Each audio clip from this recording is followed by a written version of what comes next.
Question आते हैं, रोज life में प्रश्न तो आते रहते हैं, तो उन प्रश्नों के ऊपर ये चिंतन करते रहते हैं और देखते हैं कि मैं मेरे बच्चे के साथ कैसा व्यवहार कर रही हूँ।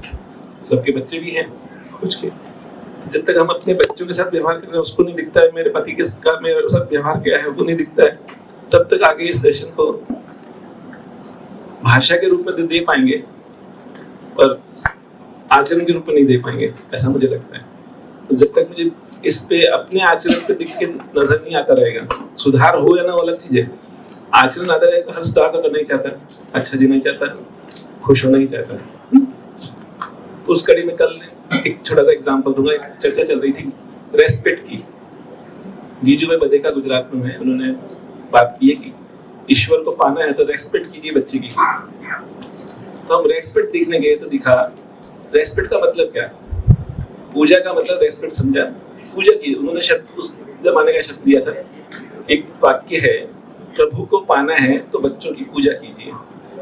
अब बच्चे की आरती उतारे क्या, पूजा का मतलब तो हमें लगता है आरती उतारो, तो पूजा का मतलब रेस्पेक्ट से लिया। और रेस्पेक्ट का मतलब क्या हुआ, कैसे देखेंगे हम बच्चे की रेस्पेक्ट कैसे करें, जी बोले उसको, उसकी हर बात मान लें, वो तो पॉसिबल नहीं। तो रेस्पेक्ट का मतलब क्या समझा कि हम अपने में देखने लगे कि हमारी डी रेस्पेक्ट कब होती है, हमें कब महसूस होता है मेरी रेस्पेक्ट नहीं हुई, तो हम इतने आदी हो गए कि हमारे दिन भर डी रेस्पेक्ट होती है हमें पता ही नहीं चलता है, हम उसको रूटीन मान लेते हैं। तो कोई एग्जांपल जैसे कल किया था, कहाँ का महसूस हुआ डी रेस्पेक्ट, वो कुछ बताना चाहते हैं हम उसको किसको, बच्चों को। और अपना डी रेस्पेक्ट कब हुआ ये बताओ। जैसे कल बताया था पति फोन देख रहा है, मैं बात कर रही हूँ तो मेरा डी रेस्पेक्ट नहीं है ना। और क्या डी रेस्पेक्ट बताया आपने, जब हम प्रस्ताव रखते हैं में तो सुनना नहीं चाहता, छोटा मान के बड़ा छोटा है तो है ना, तो डी रेस्पेक्ट महसूस होता है। और क्या, मेरी डॉटर को डॉक्टर के पास ले जाना था तो मैं नहीं ले जा पा रही थी और मेरे हस्बैंड भी यहाँ नहीं थे, तो मैंने मेरे फादर इन लोगों को, तो मेरे फादर इन लोग और मेरे हस्बैंड का कल सुबह मैं नहीं थी तब झगड़ा हो गया एक बात को लेकर, वहाँ क्यों लेकर जाने को बोला, हम लेकर जाते वहाँ। मेरी डॉटर बोलती दादा ऐसा नहीं होता, छोटे बच्चों के डॉक्टर अलग रहते हैं, बड़ों के अलग रहते हैं, तो दादा बोलते तो चुप रहते वो तो छोटे वो जीवन है, अगर जीवन समझ गए तो छोटा बड़ा का भेद मिट गया। जिसको जितना समझ आया उतना ही बोलता है ना, उसको वो समझ में आया होता, विश्वास था ये सही है ना। और मैंने एक बात इसलिए छेड़ी, भैया भी है, एक सूत्र था कि दूसरों की अच्छाई देखना है, अब ये सूत्र बदल दिया कि डी रेस्पेक्ट देखना है। तो इससे गलत ना हो जाए कि डी रेस्पेक्ट देखते देखते मुझे डिप्रेशन आ जाए कि मेरा डी रेस्पेक्ट हो रहा है, नजर आने लग जाए, फिर जीना ही मुश्किल हो जाएगा। तो इसलिए ये एक्सरसाइज नहीं दी, इसलिए एक्सरसाइज दी कि इससे देखे कि मेरा व्यवहार मेरे बच्चे के साथ क्या हो रहा है।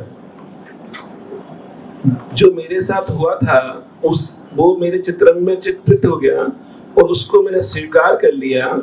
स्वीकार करने से मैं वही कर रहा हूं जो मुझे अस्वीकार है। मुझे जो अस्वीकृति है कि मेरे साथ ऐसा ना हो, पर होते होते इतना हो गया, वो स्वीकार हो गया, मैं उसके आदी हो गया, तो मैं भी वही करने लग गया, ये दिख जाए। इसलिए घटना अपन देखने की कोशिश कर रहे थे। और 2-4 अपने आगे 12-15 हो गए, अपनी संख्या पूरी आ गई। 15, 10, 25 आने चाहिए, तो 4, 8 ज्यादा ही हो गए। अपन ने सोचा था उससे ज्यादा समृद्धि है। जितना सोचे उससे ज्यादा मिल जाता समृद्धि। 25 का सोचा था, 27 तो है मुझे, तो 1-2 रास्ते में होंगे, क्यों तो होता ही 9 बजे शुरू हो रहा है, तो 9 बजे का। तो अपने और सूचना के रूप में आज का कार्यक्रम कैसा रहेगा कि 1 बजे करीब, अभी 10:30 बजे ब्रेकफास्ट होगा। ब्रेकफास्ट तो क्या होता है, आप लाते हैं टिफिन, और चाय और बिस्किट स्कूल की तरफ से होंगे, व्यवस्था की तरफ से होंगे। भाई लोग नहीं, आप ये तो लेके आए नहीं, आप तो लेके आते हैं। अब क्या लेके आते हैं टिफिन में? तो जो भी धीरे धीरे इन्होंने खाने को भी देखना शुरू किया, मैं शरीर को खिला रहा हूँ या मैं खा रहा हूँ। हेल्दी फूड शरीर को खिला रहा हूँ, मैं खा रहा हूँ। तो मैं को अलग देखना और शरीर को अलग देखना, क्रियाएं, उन्हीं पे आज का जो टॉपिक रहेगा क्रियाओं के ऊपर, इसमें शरीर और मैं अलग दिख जाए। आज सुबह सुबह मैं भी सुन रहा था, तो मैं की पहचान क्या है और शरीर की पहचान क्या है। मैं अलग हूँ, शरीर अलग है, कैसे पहचाने? तो मैं की क्रियाएं हैं, शरीर में क्रियाएं, कुछ क्रियाएं तो है ऑटोमेटिक चल रही है, कुछ क्रिया संवेदना के रूप में मुझे कौन महसूस करता है?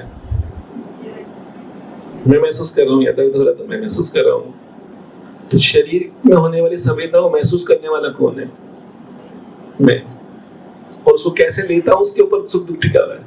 शरीर में क्रिया हो रही है, संवेदना हो रही है, उस संवेदना को मैं कैसे लेता हूँ, उस पे मेरा सुख दुख टिका हुआ है।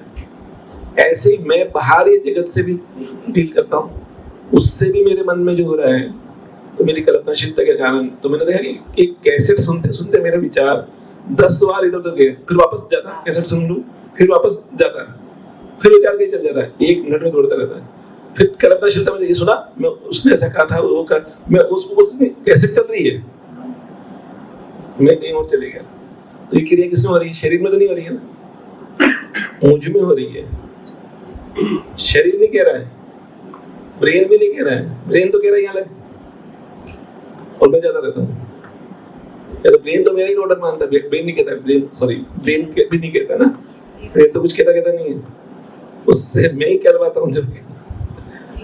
तो ये क्रियाएं जो है देखना सूक्ष्म होता है कि मेरे में क्रियाएं दिख जाए, शरीर की क्रियाएं अलग हो जाए, तो मेरा व्यवस्था 3 शब्द आए थे, संबंध, व्यवस्था और सहअस्तित्व। ये दिख जाए, उसमें सत्य दिख जाए, मैं उसमें क्या था, संबंध में क्या हूँ, और संबंध के बाद व्यवस्था है आपस में, और फिर उसका सहअस्तित्व है, शरीर और मेरा भी सहअस्तित्व है, ये दिख जाए। तो एक भैया ऐसी बात थी कि इन्होंने शब्द लिखे थे कुछ, कहाँ गए, किधर, इधर ही है, चित्रण है और अपने विश्वास है, व्यवहार है और सहअस्तित्व है, अनुभव है, आनंद है। तो ये सब की परिभाषा एक तो दी हुई है, उसमें एक परिभाषा हम अपने सिंपल में कैसे बनाएं इसको, तो वो परिभाषा से जो अपने परिभाषा संहिता की परिभाषा है, उसको भी समझने के लिए फिर कोई चाहिए। तो ऐसा शब्दों में इनकी परिभाषा आ जाए, एक पैराग्राफ में आए या एग्जाम्पल के साथ आ जाए, इसको व्यवहार बोलेंगे, इसको आनंद बोलेंगे, इसको हम चित्रण बोलेंगे, इसको आस्वादन बोलेंगे, इसको वृत्ति बोलेंगे, इसको चित्त बोलेंगे, है ना? वो प्रश्न था ना भैया से, कल तो वो आया था, स्थापित मूल्य कौन से हैं, शिष्ट मूल्य कौन से हैं, रटे हुए तो हैं, तो व्यवहार में काम कैसे करते हैं। तो अब ये जो अनुभव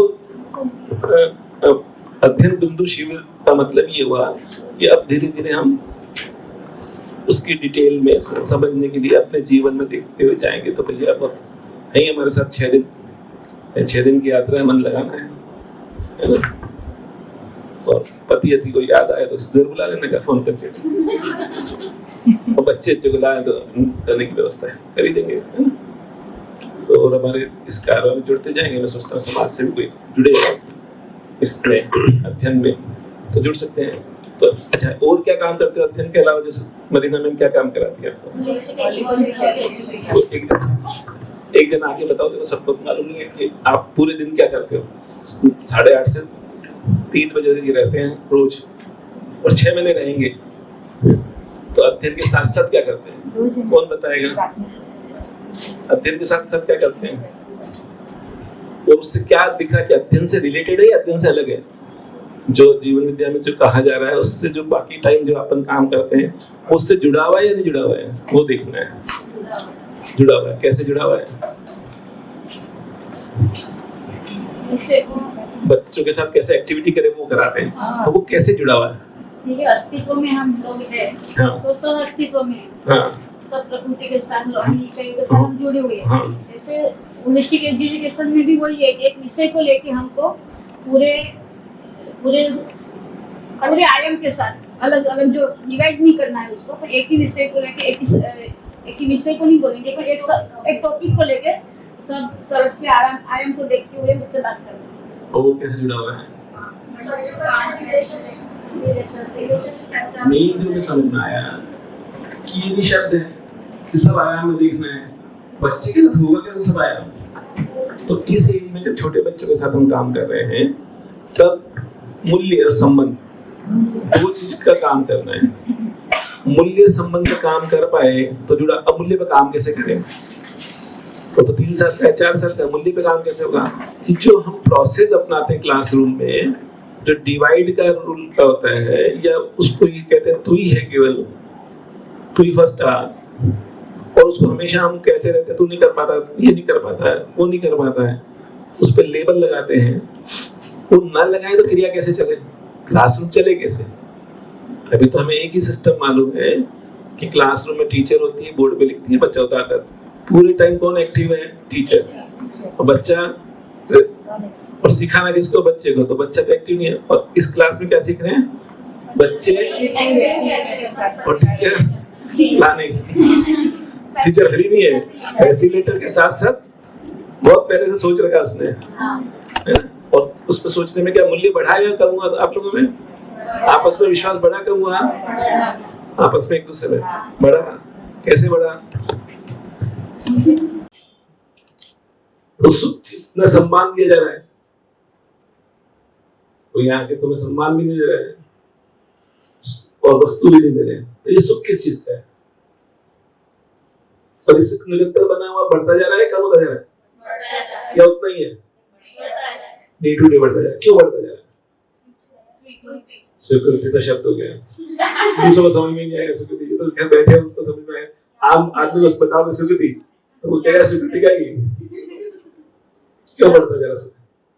महसूस तो हो रहा है सुख, तो ये महसूस अनुभव हो रहा है, वो क्यों ऐसा हो रहा है? और ऐसा सुख बच्चों को क्यों नहीं मिले? बच्चों को तो पढ़ाई बोझ लगती है। तो जब सब आए थे 6 महीने की ट्रेनिंग जॉब दे दो, बच्चे के साथ काम कर दो, 6 महीने की ट्रेनिंग। अब 6 महीने कम लग रहे हैं, ज्यादा लग रहे हैं? कम लग रहे हैं।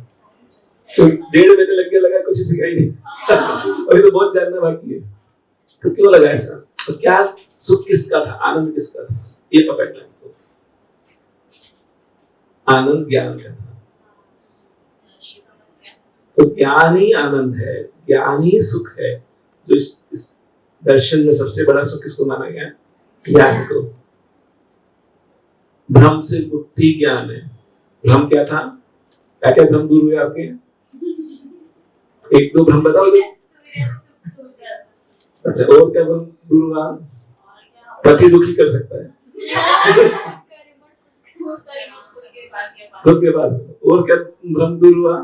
रखना चाहती हूँ, मुझे मालूम ही था मेरा रिमोट करना दूसरी बात है। और क्या भ्रम दूर हुआ? अभी बहुत चर्चा कर रही है।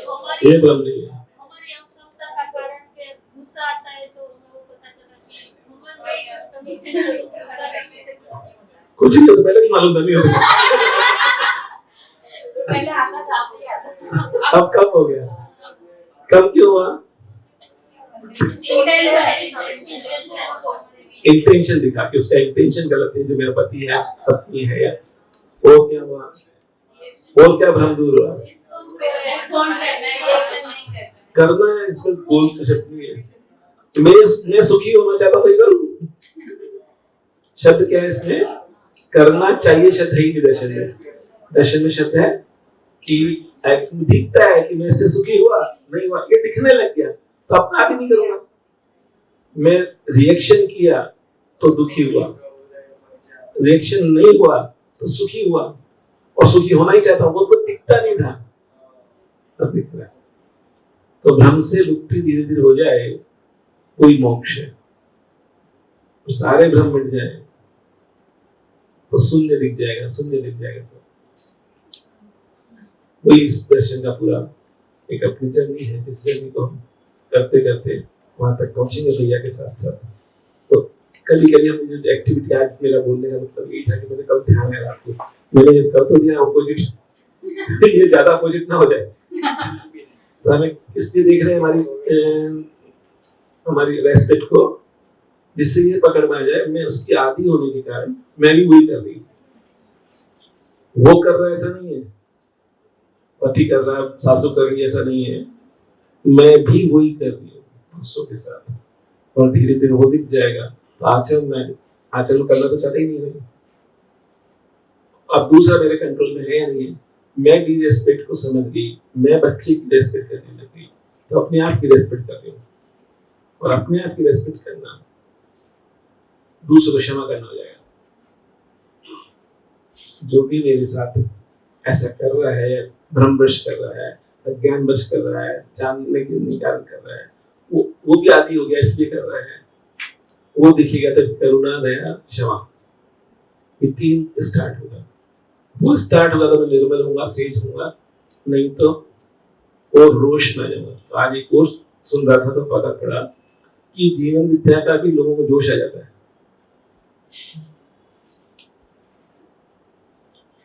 जैसे धर्म में प्रचार का जोश आ जाता है और उससे युद्ध ज्यादा होते हैं, तो हम में भी वो जोश आ जाता है। जीवन विद्या से भी ज्ञान आया, ज्ञान का तो सबको देने लग जाते हैं। हमेशा कहते हैं बिल्कुल भी बोलना नहीं है, घर पे जाके कुछ नहीं करना। तो इसका भी जो अच्छा का भी जोश आ जाता, नशा आता, नशे में फिर हम संयम नहीं रहता। तो संयम साथ में बना रहे हम सबका, ऐसी प्रार्थना है। तो दर्शन में जो चीजें हैं बाबा जी ने कराई है कि मैं प्रमाणित कब होऊंगा, जब मैंने जो आपको बताया, आप दूसरों को बताए, वो सीख गया तो मैं प्रमाणित हुआ। तीसरा तो कोई चीज अपने कि आप सब, हम सब जान रहे हैं, हम अपने बच्चों को कर पाए और बच्चे इस तरह जी के अपने बच्चों के साथ कर रहे हैं, तो हमारे प्रमाणित होने का 80 साल में हो जाएंगे। अगर अभी से काम करेंगे तो प्रमाणित होते होते उतना टाइम लगेगा। मेरा बच्चा बच्चे से बच्चे, तो बच्चे कब सीख पाए, जब वो अपने बच्चे को सिखा पाए, तब हम प्रमाणित होंगे। और मैं तो इस शरीर आत्मा में नहीं हूँगा, है ना। आप हो गए तो मैं प्रमाणित बाद में कहलाऊंगा।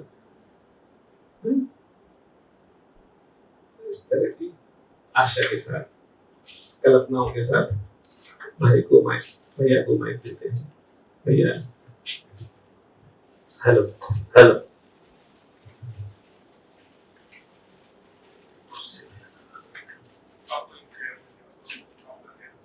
इसमें क्या सच पूछा है? कोई बात। हाँ जी, सभी को नमस्कार। तो एक बार थोड़ा नाम से परिचय हो जाए, बाकी और कितने दिन से अगर आप लोग अध्ययन में और इस दर्शन के अध्ययन में कितने दिनों से लगे हुए हैं, कितने शिविर हुए हैं, ये थोड़ा सा बता देंगे तो मेरे लिए ठीक हो जाएगा। इसको थोड़ा सा पीछे करना पड़ेगा, नहीं तो सीटी बजेगी। पीछे नहीं, आगे। हाँ, तो इसके आगे होते हैं तो सीटी बजती है। बस भैया, बस।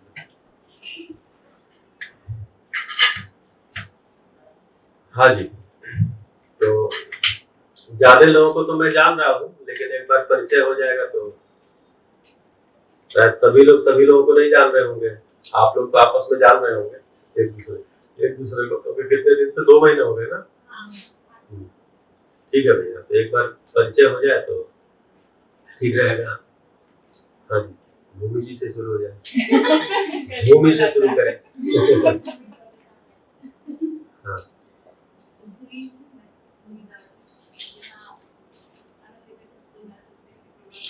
सबको सुनाई दे रहा है? माइक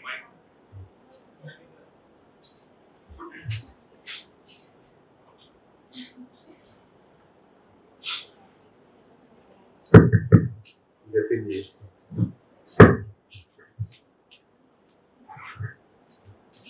मैं भूमि हूँ, दावड़ा आनंद निकेतन स्कूल में टीडीपी प्रोग्राम है, उसमें 1.5 महीने से उनके साथ सर के साथ।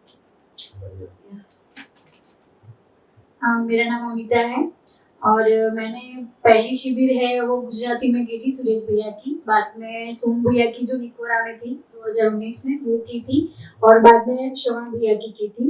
अभी मैं ये टीडीपी प्रोग्राम में ज्वाइन हुई हूँ यहाँ पे 2 महीनों से। मेरा नाम वैशाली है, मैं मतलब जून से टीडीपी में ज्वाइन हुई। जून में पहला सेशन था वो ना, हाँ, जून में पहला सेशन इधर भी दीजिए कैसे होता है। मेरा नाम साल या नहीं था। पारुल है और मैं 1 हफ्ते से ही ज्वाइन हुई। 1 सप्ताह से टीडीपी में स्वागत है। मेरा नाम रोहन है। मेरा नाम इधर चेयर भी है, आप पीछे जगह ना हो तो चेयर पे बैठिए। नहीं, इट्स ओके। हाँ रोहन जी। मेरा नाम रोहन है और पहली सीरीज मेरी किंग जिला में जब आपने डांस में लिया था सोम भैया का, वो पहली सीरीज थी, तब से ही ज्वाइन हुआ हूँ। अच्छा जून से। नमस्ते, मेरा नाम जतिन ठक्कर है और मैं 1.5 साल से जुड़ा हुआ हूँ और पहली परिचय मैंने उत्तरकाशी में सोम भैया की थी, उसके बाद अध्ययन चालू पठन चालू। 1 साल से मैं भी जान रहा हूँ आपको ना, 1 साल से ज्यादा हो गया। जून में जब सैटेलाइट में आया था मेरे ख्याल से अपने वहाँ पे सैटेलाइट में मिले थे, फिर अपने हापुड़ में मिले। जी। जयदेव बियोला। मेरी जर्नी अप्रैल 22 से शुरू हुई है, तो अभी पठन में लगे हुए हैं। और आप हापुड़ में फरवरी में गए? हाँ, फरवरी में। मेरा नाम हिना है और मैं जीवन विद्या में अप्रैल 2022 से जुड़ी हूँ और अभी पठन में ही है मेरा। तो आप 1 महीने का 28 दिन का वहाँ किए थे हापुड़ में, आप 22 दिन आप दोनों लोग किए थे। हाँ वही मैं पाया। मेरा नाम तृप्ति शाह है। अभी 1 फिर से महीने एक बार नाम तृप्ति शाह, तृप्ति जी। 1 महीने से इसकी में जुड़ी हूँ। मेरा नाम खुशबू जोशी है। मैं लास्ट मंथ से ये टीडीपी में ज्वाइन हुई हूँ। विशाल चावड़ा है। मैं 3 साल से जीवन विद्या से जुड़ा हूँ और अध्ययन चालू। मेरा नाम हिरेंद्र सिंह है। मैं 1.5 साल से जीवन विद्या से जुड़ा हूँ। 2 परिचय शिविर किए हैं और जून महीने में आपका शिविर वहाँ पर अटेंड किया था, और अभी पठन में लगे हुए हैं महेंद्र भैया के साथ। मेरा नाम हरिश्चंद्र सिंह कुमार है और मैं 5 परिचय शिविर कर चुका हूँ और मानव दर्शन जो हापुड़ में 22 दिन भी कर चुका हूँ। फरवरी में आप भी आए थे। हाँ, और अभी जीवन विद्या से ही मतलब लगे हुए हैं पठन। अभी 3 महीने का वहाँ हो रहा है, लगभग 130 लोग हैं। कुलदीप जी भी गए। धनंजय बारोट जूनागढ़ विसनगर में शिविर पे करी जैसे। अच्छा जूनागढ़ से यहाँ आए हैं इसके लिए? अहमदाबाद रहते हैं। अच्छा जूनागढ़ में पहला शिविर किए, फिर विसनगर में। ओके। उपेंद्र बारोट। मैंने भी 2 परिचय शिविर की हुई है और अभी यहाँ है। नमस्कार, मेरा नाम ओम द्विवेदी है और मैंने 1 हफ्ते पहले ही परिचय शिविर कंप्लीट किया है YouTube पर और उसको देखकर लगा कि YouTube पे पूरे दिन शिविर ही देखते थे। हाँ जी, बढ़िया, क्योंकि आपने कहा ना शिविर कंप्लीट किया है। हाँ जी, और शिविर कंप्लीट करने के बाद में मैं पोषक जी से भी बात किया कि क्या मैं नेक्स्ट शिविर कर सकता हूँ, तो उन्होंने रिकमेंड किया कि आप अध्ययन बिंदु में जाइए, तो मैं यहाँ आया। प्रश्न तो आपके खड़े हुए होंगे YouTube पे देखे हैं। YouTube पे तो जवाब देने वाला कोई रहता नहीं है। नहीं, मेरे जो सवाल थे वही सवाल उस शिविर में जो साधक थे उनके भी थे, और उस शिविर में ये भाई साहब भी थे। निकोर आप भीलवाड़ा से हैं? भीलवाड़ा का, हाँ, वो शिविर मैंने किया, तो मैंने आपको उसमें देखा है। तो जो लोगों के सवाल थे वही सवाल मेरे भी थे, तो सवालों का जवाब मिला है। मेरा नाम लक्ष्य पटेल है। 2019 से मध्यस्थ दर्शन से जुड़ा हुआ हूँ। समझने का प्रोग्राम चालू है अभी। बढ़िया। मेरा नाम अल्ताफ दंदुकिया है। मैं गांधीनगर से आ रहा हूँ और पहला परिचय शिविर मैंने विसनगर में किया था, मैं जून में सोम भैया का। अभी जून में। धन्यवाद। बढ़िया, स्वागत है। मेरा नाम मुकेश भाई मौर्य है, मैं भोपाल अहमदाबाद से हूँ। 5 आज की जीवन विद्या शिविर की। मेरा नाम अर्पित जोशी है, भिलवाड़ा से भानु भैया का 5 दिन का किया था, उसके बाद हापुड़ में किया 7 दिन का। हाँ, फिर अभी ठंडी में आया था ना, जनवरी में। हाँ, हापुड़। बढ़िया। नमस्ते, मैं डॉक्टर अनुप्रिया ध्रुवन पंड्या। सबसे पहले मैंने आपसे ही सीखा था हैप्पीनेस करिकुलम, 2 डेज का वर्कशॉप था। हाँ जी, हाँ। उसके बाद सोम भैया का किया था EMA में। दर्शक दीर्घा में सबसे ज्यादा माइक आपके पास रहता था। हाँ जी। सवाल ही इतने होते हैं, क्या करूं। फिर AMA में सोम भैया का किया और उसके बाद फिर से अभी किंग्सविल लगा हुआ था फॉर प्रिंसिपल्स, दिल्ली से आए थे, वो अटेंड किया था। लास्ट की 2 डेज मिस आउट हो गए थे, बट उनका किया अगेन। और YouTube पर कर देखते हैं, पर वही सवाल रहते हैं, तो नथिंग लाइक एक डायलॉग के रूप में जब आती है तब ज्यादा समझ में आती है। बढ़िया, स्वागत है। Thank you. मेरा नाम सोनिया है, मुझे 2 वीक्स हुए अभी TDP ज्वाइन करके। अच्छा, TDP ज्वाइन किया। बढ़िया, स्वागत है आपका। आगे आगे दे दीजिए। मेरा नाम हितन है, मैंने भी 2 मंथ्स में TDP ज्वाइन किया है और आपका पहला सीजन में किया है। मेरा नाम मुग्धा मारू है और मैंने 3 दिन हुए TDP ज्वाइन किया। 3 दिन हुआ। थोड़ा सा भारी पड़ेगा ये, लेकिन ये सब मिल के ट्यूशन पढ़ाएंगे। सब कहते हैं। मेरा नाम उमा है, 1 महीने से TDP। बढ़िया। परम जी है। परम।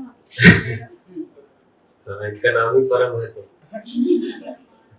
नमस्ते सभी को। मेरा नाम परम है और मैंने 2 साल पहले जीवन विद्या का एक शिविर में मेरे एक दोस्त ले गए थे मुझे, और मुझे वहां जाके पता चला था कि ये हैप्पी मैरिज लाइफ का शिविर है।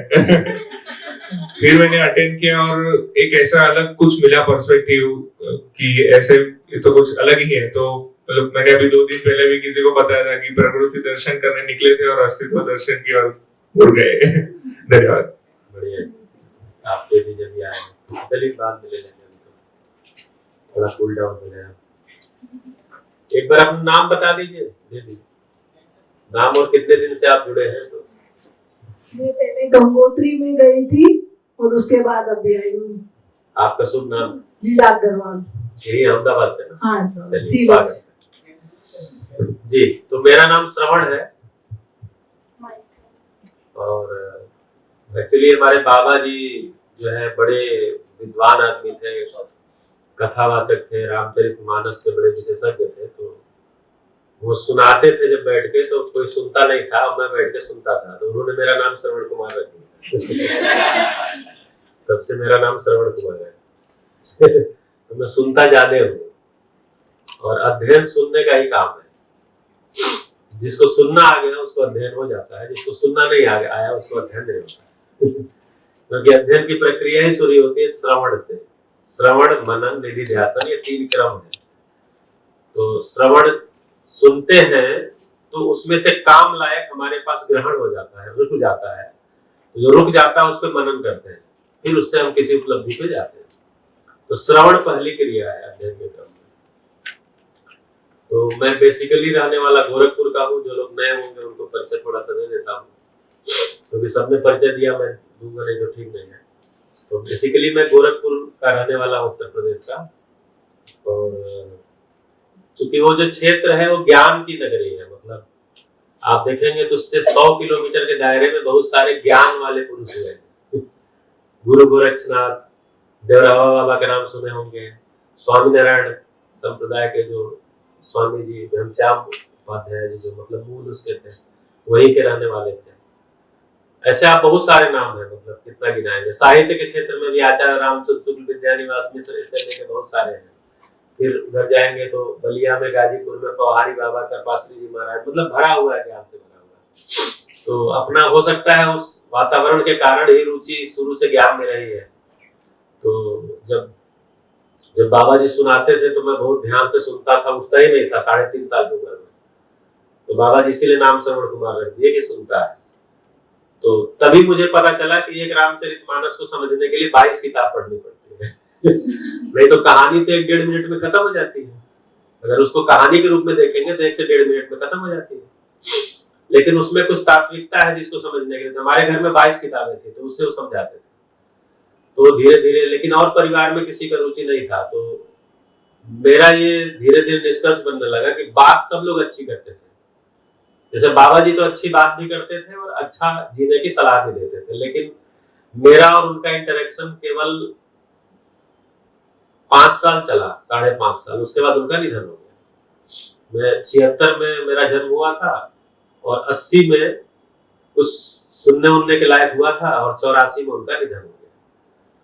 तो बाकी जो लोग थे परिवार में, पिताजी, चाचा जी और बड़े बाबूजी सभी लोग, तो उस समय मतलब पूरे देश में ही लोगों के पास खाने के भी संकट हुआ करते थे। तो हमारे यहाँ भी खेती ज्यादा होने के बाद भी भोजन पूरे साल का नहीं होता था क्योंकि टेक्नोलॉजी नहीं थी।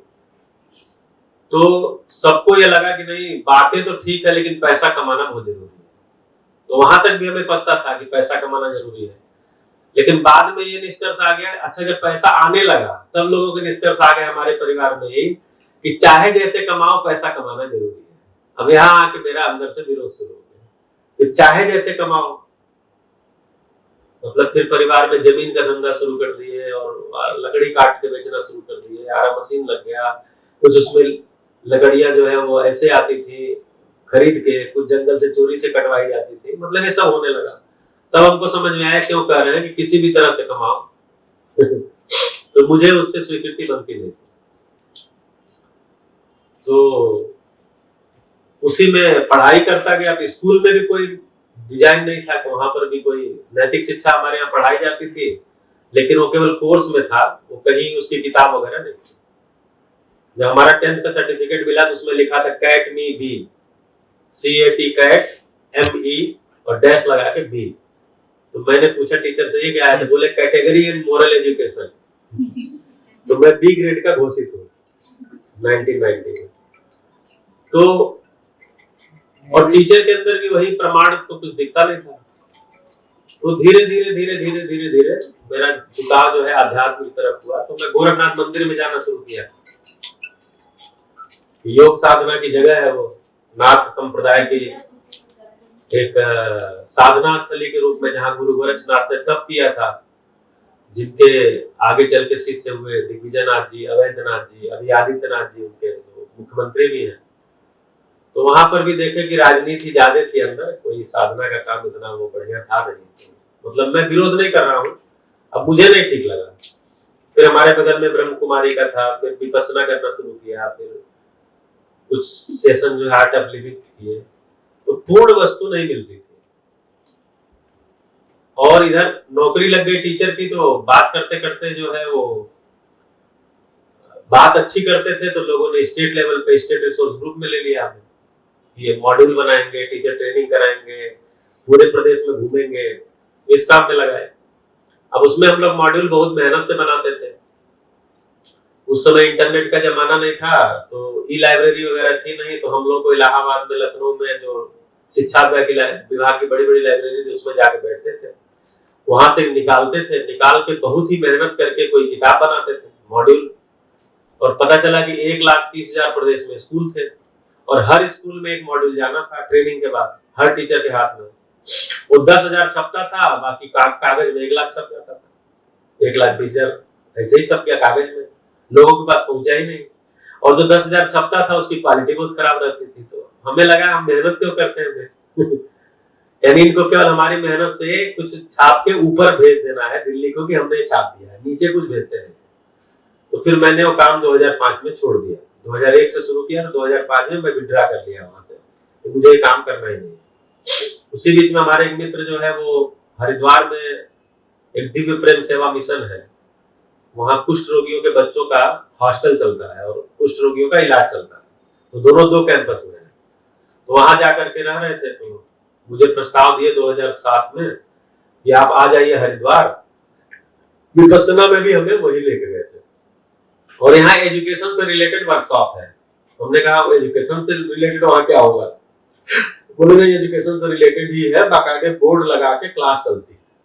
तो एक टीचर को पता चले बोर्ड लगता है, टीचर जैसे हम लोग कहीं शिविर में जाते हैं, जैसे मैं नेपाल में भी शिविर लेता हूँ, तो वहां बोलता हूँ कि मुझे बोलते हैं कि सर अपनी नीड बता दीजिए क्या क्या चाहिए।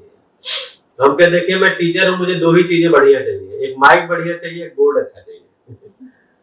माइक अच्छा नहीं रहेगा तो 7 दिन बोलना है तो कैसे बोल पाएंगे? जैसे वो एक बार बोले कि 50 की संख्या है सर, इसमें माइक की जरूरत है। हमने कहा 7 दिन बोलना है इसलिए जरूरत है, अगर 1 घंटा बोलना है तो 100 की संख्या में भी जरूरत नहीं, मेरी आवाज वैसे भी तेज है। लेकिन दिन भर बोलना है तो हमको माइक अच्छा चाहिए। तो बोर्ड जैसे ही सुना बोर्ड लगता है तो तुरंत ही सक्रिय हो गए और पहुंचे वहां। तो वहां सोम भाई का शिविर था 2007 में, दिव्य प्रेम सेवा मिशन। और पता चला इस संस्थान में बाबा जी भी आ चुके हैं। तो बाबा जी के प्रति मेरी कोई श्रद्धा नहीं थी। जैसे बाबा जी ये शब्द से ना मुझे धीरे धीरे बहुत सम्मान भाव नहीं आता था, क्योंकि मैं बहुत इसमें घूमा था। तो सोम भाई का शिविर था, और सोम भाई शिविर में जो है हमें लगा कि मतलब पहला शिविर जैसे आप लोगों का था वैसे मेरा भी था।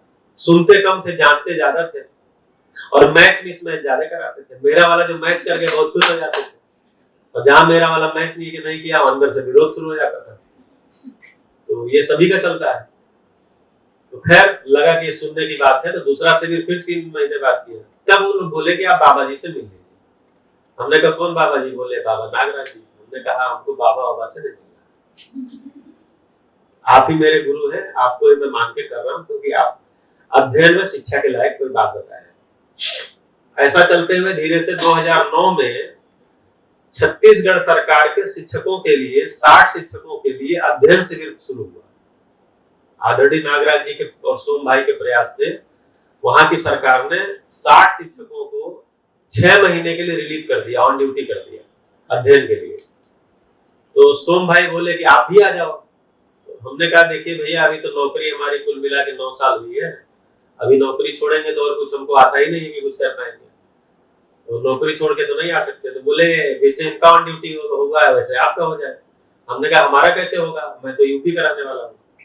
तो संयोग ऐसा है, जैसे मैं ये कहता हूँ कि ना भाग्य आगे आगे चलता है, मतलब मैं सौभाग्यशाली हूँ।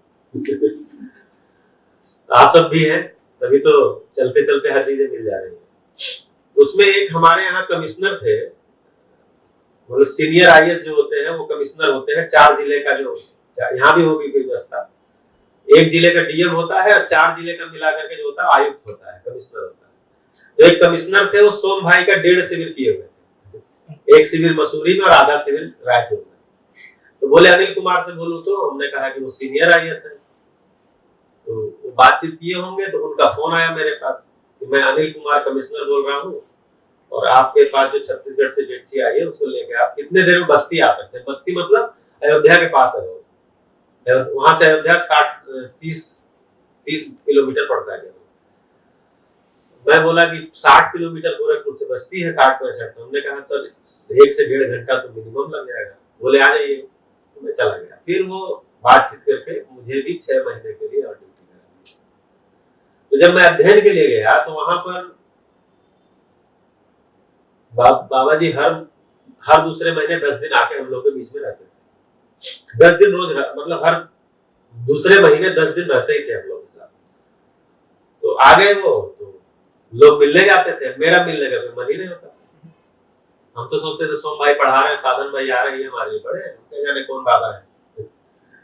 तो बाबा जी के सीडी वगैरह दी, वो भी मैं नहीं ले गया कि मुझे तो आपसे ही सुनना है। तो एक दिन दोपहर में, अच्छा जब जाते एक आध बार मन किया कि मैं भी देख लूं बाबा कैसे हैं। तो जब जाते थे अंजनी भैया के घर में, तो बाहर भीड़ लगी रहती थी, तो मैं वापस आ जाता था। हमने सोचा अभी जाएंगे तो कोई रोकेगा, मत जाओ, देर है, भीड़ है, ऐसा वैसा है, और मैं नहीं जाता था। एक दिन खाना खा करके लौटा दोपहर में, तो देखा अंजनी भैया के घर के बाहर कोई नहीं था, एकदम सन्नाटा। तो जाके अमरूद का पेड़ है उसके नीचे खड़े हुए, तो देखे दरवाजा भी खुला हुआ है। तो मैं सोचा झांक के देखूं, हो सकता है बाबा सो गए हो, इसलिए नहीं कोई दिख रहा है। तो झांक के देखे, तो जैसे ही देखे तो ऐसे बैठे थे बोलते आइए आइए, मंगल हो, कल्याण हो। तो मैं आके बैठ गया, पैर छुआ बाबा जी को। हाँ, अध्ययन में आए, हमने कहा जी। बोले अध्ययन करिए, आपको बहुत सारा अध्ययन कराना है। तो खैर मुझे ये सब बहुत प्रभावित नहीं हुए, क्योंकि अध्ययन करने आए हैं तो बाबा जी हैं तो बोलेंगे ही। तो उसके बाद वो शाम को आए सेशन में। जब सेशन में आए, प्रश्नों के उत्तर देने लगे, तो हमें ये लगा कि हम लोग जब प्रश्न करते हैं तो जो प्रबोधक है, सोम भाई, साधन भाई आदि लोग, तो उसी चीज को समझाने में उनको घंटों लग जाते हैं। उदाहरण जैसे भी कमल भैया बोल रहे थे ना कि आपको सिंपल शब्दावली लानी चाहिए, उदाहरण लाना चाहिए, ये लाना चाहिए, वो लाना चाहिए। ये तभी तक है जब तक हमें ज्ञान नहीं है। हमें ज्ञान नहीं है तो हम आपको डिलीवर करने के लिए हमको बहुत सारे एक्टिंग करने पड़ेंगे। मैंने देखा बाबा कोई एक्टिंग नहीं करते थे, सीधा प्रश्न का उत्तर ऐसा देते थे कि उत्तर गले ही नहीं, जाके पच जाता था, डाइजेस्ट हो जाता था।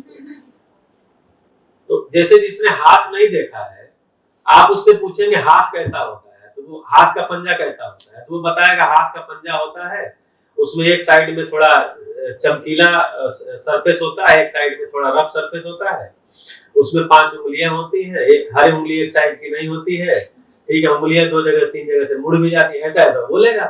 अब आपको विजुलाइज हो गया तो ठीक है, नहीं तो बोलेंगे नहीं इसको और सरल करो, नहीं इसकी और अच्छी परिभाषा दो, और सिंपल समझाओ। आप बोलते रहेंगे, मैं ऐसा करता रहूंगा। लेकिन अगर मैं हाथ देखा हूं तो मैं बोलूंगा, आप पूछेंगे हाथ का पंजा कैसा होता है, तो मैं बोल दूंगा ऐसा होता है। देख लिए, अब इसके बारे में कुछ बताना है। ऐसा ही मैं देखा बाबा जी को, नागराज जी को, कि एकदम से एक लाइन बोलते थे और एकदम फटाक से लगता था समझ में आ गया, क्योंकि अनुभव दिखता था। और जब मिलिए तो वही कार्यक्रम, वही योजना, वही कार्यक्रम, वही योजना, वही विश्वास, वही उत्साह, वही टाय टाय आवाज धड़ल्ले से, तो मुझे बहुत आकर्षित कर दिए। मतलब होता है ना जैसे दीवाना हो गया होता है।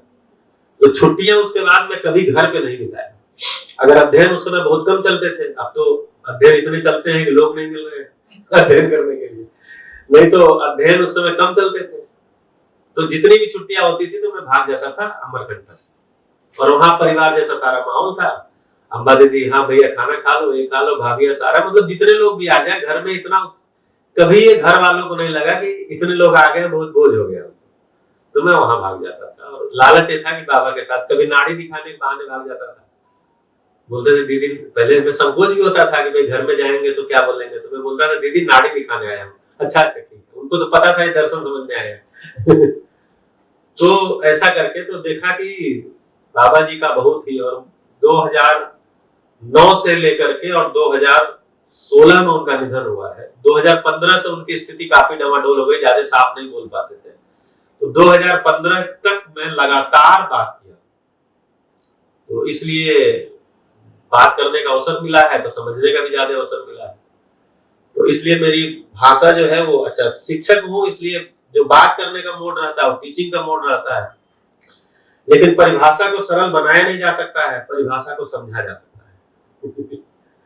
ठीक है, परिभाषा को सरल नहीं बनाया जा सकता है, परिभाषा को समझा जा सकता है। आप लोग को बैठने में दिक्कत होगी, गद्दे पीछे नहीं है तो कुर्सियों पर बैठ जाइए, है गद्दे वगैरह, देख लीजिए, देर तक बैठना होगा। तो जैसे इसमें 4 शब्द है, एक तो शब्द है जीवन, दूसरा शब्द है विद्या, तीसरा शब्द है मध्यस्थ, और चौथा शब्द है दर्शन, और एक 5वां शब्द है सहअस्तित्व।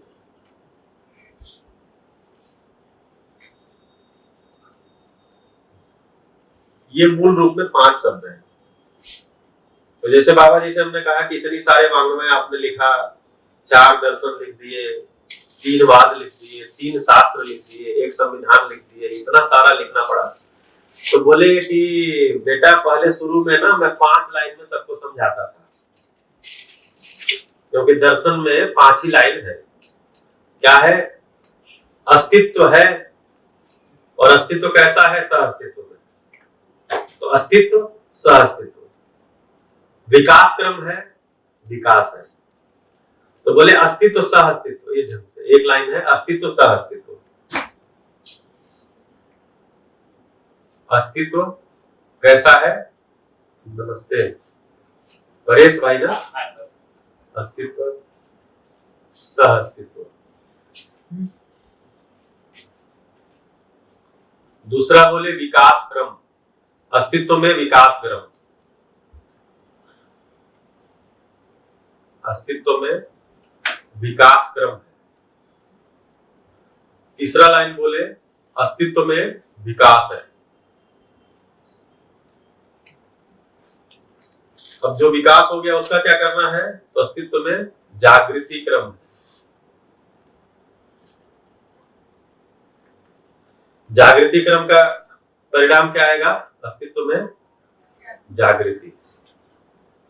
बोले बस ये 5 लाइन में दर्शन है।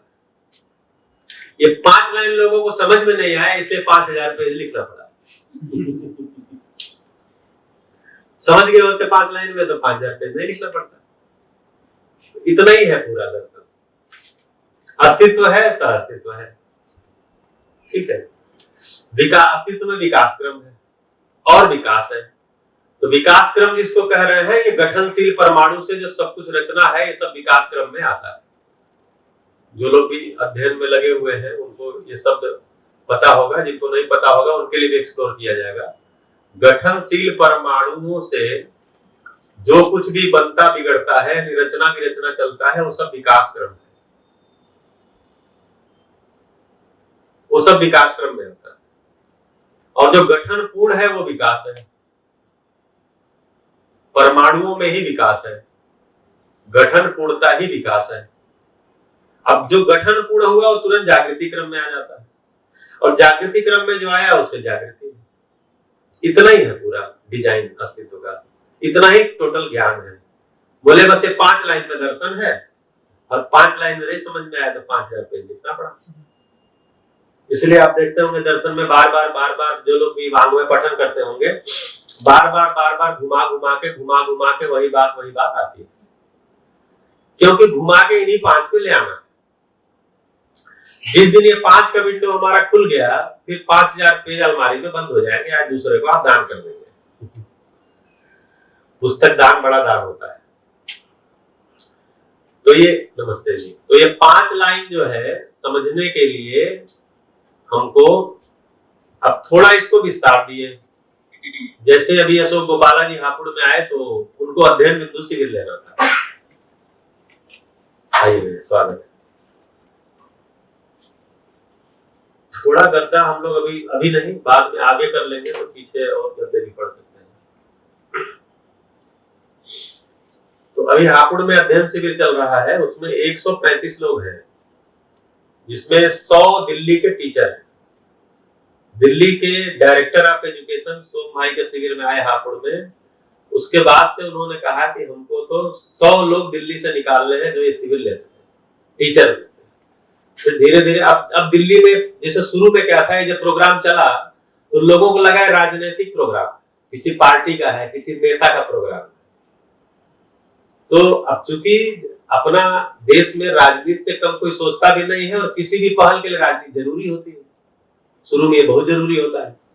जब तक कोई पॉलिटिकल बिल नहीं होता तब तक कोई नई चीज आप ले भी नहीं जा सकते। तो जिन लोगों ने भी इसको लाने में अपना योगदान दिया उन सभी के प्रति कृतज्ञ है। लेकिन दिल्ली में अब ये राजनीति से ऊपर उठ गया है। अब वहां पर सरकार इसको, मतलब शासन जो है, जिसको कह रहे हैं डायरेक्टर, सेक्रेटरी, ये लोग इसको ऑन कर लिए। तो डायरेक्टर ने पहल करके, हिमांशु गुप्ता जी वहां डायरेक्टर है, उन्होंने पहल करके 100 टीचर्स को 3 महीने के लिए ऑन ड्यूटी भेज दिया है अध्ययन के लिए।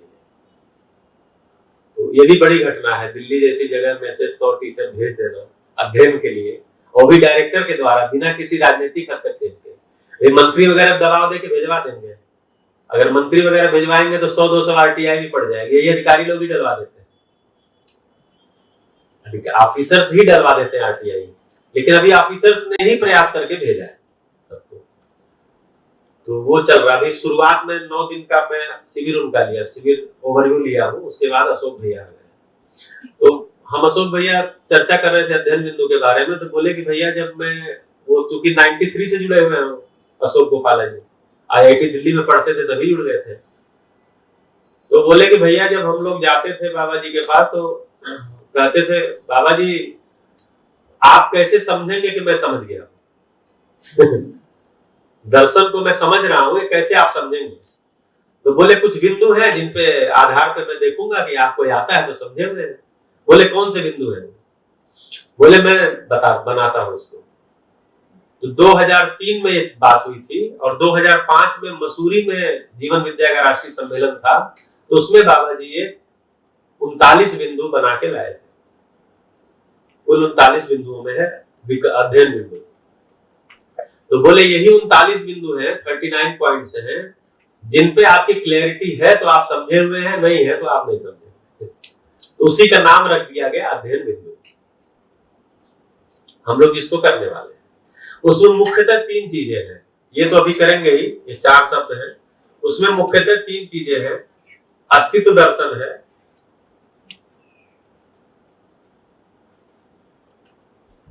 जीवन ज्ञान है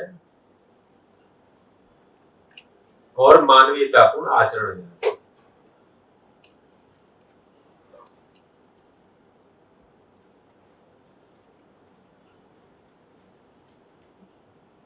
इसमें 3 चीजें आती हैं, मूल्य, चरित्र और नैतिकता। इतना ही पूरा अध्ययन बिंदु में है। इसके बाद मानवीय शिक्षा नीति लिखे हुए हैं, उसका प्रस्ताव दिया हुआ है। इसी मूल्य की जब चर्चा करेंगे तो इसमें संबंध की भी चर्चा आ जाती है, तो 7 संबंध की भी यहाँ पर आपको दिख जाएगा। इतना पूरा अध्ययन बिंदु है। मूल्य की चर्चा करेंगे तो वहां पूरे के पूरे 30 मूल्यों की चर्चा हुई है। संबंध की चर्चा करेंगे तो 7 संबंध की चर्चा हुई है। चरित्र की चर्चा करेंगे तो 3 प्रकार के चरित्र हैं। नैतिकता की चर्चा करेंगे 3 प्रकार की नैतिकता है। जीवन ज्ञान की चर्चा करेंगे 10 क्रियाओं की चर्चा होती है। और अस्तित्व दर्शन की चर्चा करते हैं तो इसमें 4 अवस्था से लेकर के, मतलब व्यापक से लेकर के, संपृक्तता से लेकर के 4 अवस्थाओं तक की चर्चा होती है। ये पूरा मिला के अध्ययन बिंदु है, जिसको हम लोग 6 दिन में करेंगे। तो अभी पुष्पा बहन बोल रही थी कि अध्ययन बिंदु 6 दिन में कैसे होगा, ये तो 10 दिन 12 दिन लग जाता है, सोम भाई करते हैं। तो हमने कहा संख्या पे डिपेंड करता है। अगर संख्या 100 से ज्यादा है तो 10 दिन से कम में नहीं लगेगा, क्योंकि इसको आप छूते हुए नहीं भग सकते। ये परिचय शिविर की तरह से परिचय कराते हुए इसमें नहीं भग सकते। आप डिस्कशन करते हुए आप आगे बढ़ते हैं। स्वागत है, नमस्ते जी। तो डिस्कशन करते हुए आगे बढ़ते हैं। तो डिस्कशन में जो पार्टिसिपेंट हैं वो उनके क्वेश्चन के आधार पे तय होता है कि कितना टाइम लगेगा। क्योंकि यहाँ संख्या 25, 30, 32 है, तो हम लोग लगता है 6 दिन में इस कंटेंट को पार पा लेंगे। पार पा लेना यहाँ बड़ा शब्द है, इसको भी कमल भैया बोल रहे थे, मोक्ष पा लेना। तो हम लोग यहाँ पर इतना ही काम 6 दिन में करेंगे। तो इसी को आप कनेक्ट करेंगे तो इन तीनों को ज्ञान बोला गया है। इसी को विद्या से, मतलब विद्या, ये पूरी विद्या है। जीवन से जुड़ा, अगर जीवन विद्या बोलते हैं तो जीवन का ज्ञान, तो ये वाला पार्ट इसमें आ जाता है, जीवन ज्ञान। दर्शन, इसमें मध्यस्थ क्या चीज है, तो अस्तित्व दर्शन जब देखने जाएंगे तो मध्यस्थ का पता चलता है। दर्शन मतलब, दर्शन यानी देखना। क्या चीज को देखना, क्या देखना, तो देखना होता है दृश्य का। दृश्य, हम दृश्य को ही देखते हैं ना। कोई दृश्य हो, जैसे इस कमरे का एक दृश्य है, बाहर का एक दृश्य है, किताब खोलेंगे तो उसमें कोई दृश्य है, या उसको पढ़ रहे हैं तो आपके अंदर कोई दृश्य बन रहा है। तो दृश्य को देखना होता है। दृश्य को देखने के लिए दृष्टि की जरूरत पड़ती है। दृश्य को देखने के लिए दृष्टि की जरूरत पड़ती है। दृष्टि, किस दृष्टि से आप देख रहे हैं,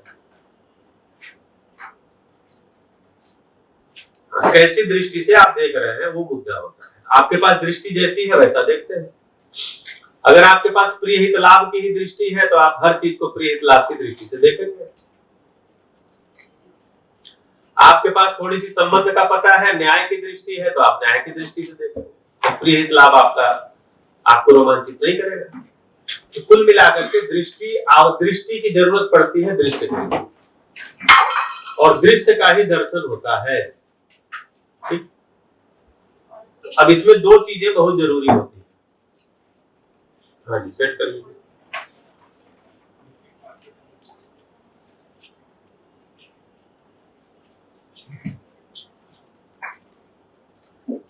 तो अब दर्शन के लिए, हाँ अमिता, दर्शन के लिए दो चीजें बहुत जरूरी होती है।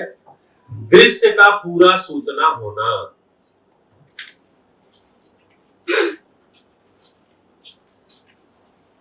दृश्य का पूरा सूचना होना, इसके अनुरूप दृष्टि का होना। तो दृष्टि का बन जाना और दृश्य की पूरा सूचना होना, तब हमें दर्शन हो पाता है। ये नियम है, ये नियम है, इससे कम में दर्शन नहीं होता।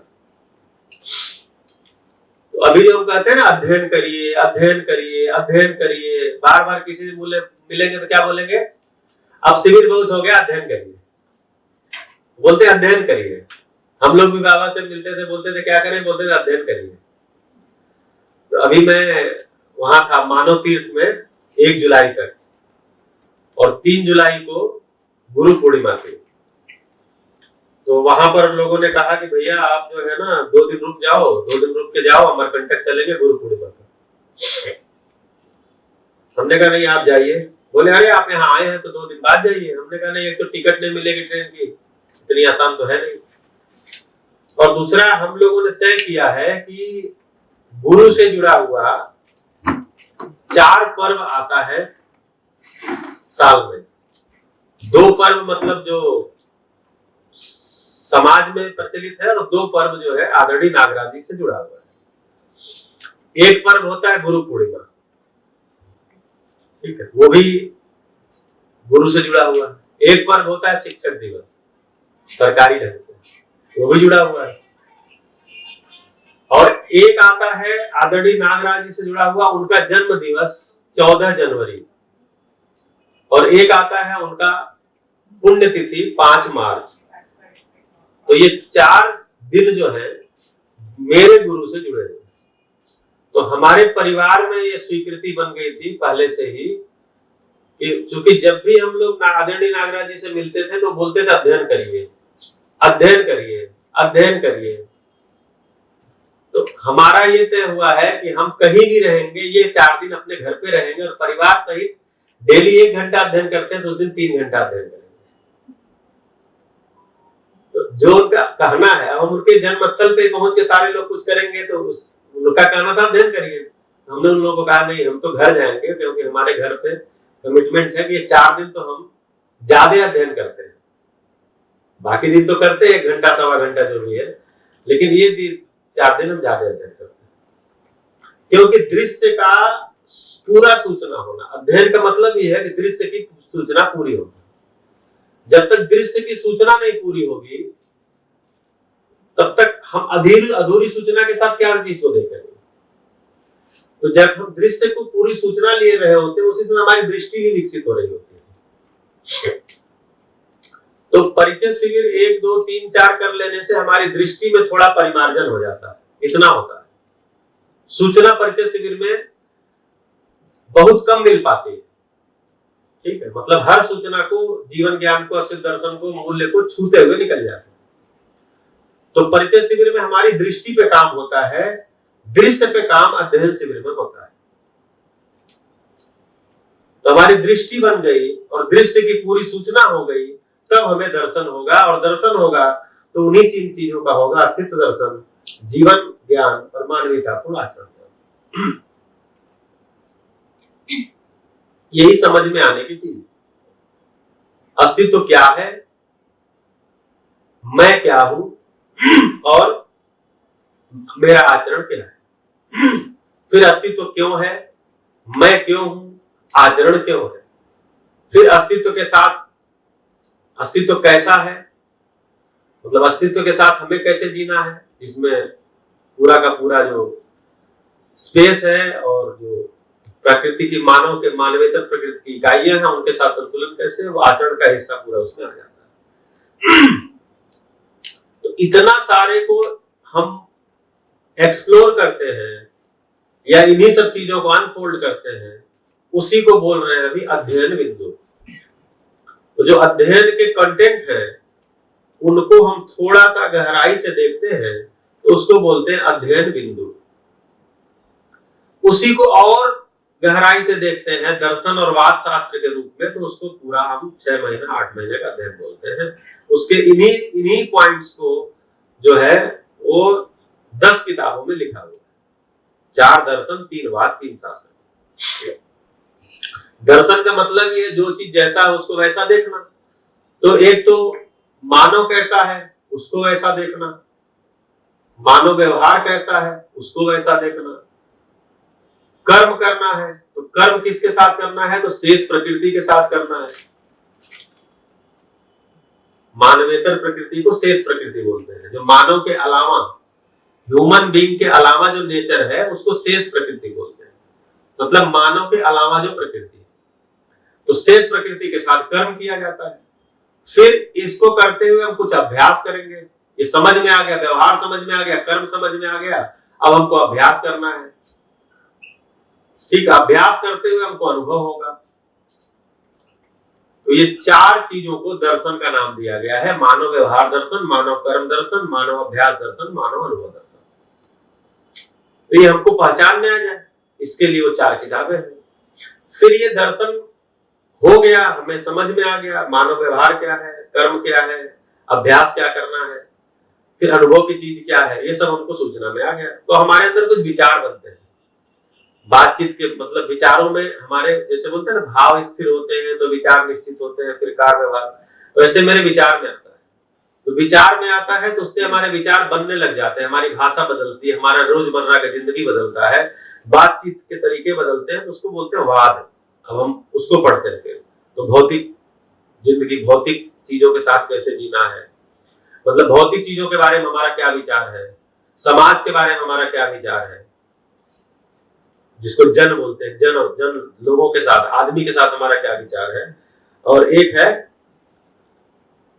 जो आध्यात्म नाम की चीज है, उसके बारे में हमारा क्या विचार है। और फिर उसके बाद इन्हीं 3 चीजों के आधार पर जीना कैसे, समाज के साथ कैसे जीना है, और प्रकृति के साथ कैसे जीना है, और मेरे अपने मानसिकता के आधार पर कैसे जीना है। तो 3 शास्त्र है। तो ये पूरा अध्ययन का कंटेंट है। अब इनको जो है समरी के रूप में अध्ययन बिंदु में दिया गया है, जिसका हम लोग यहाँ पर अध्ययन आज से लेके 6 दिन तक करने वाले हैं।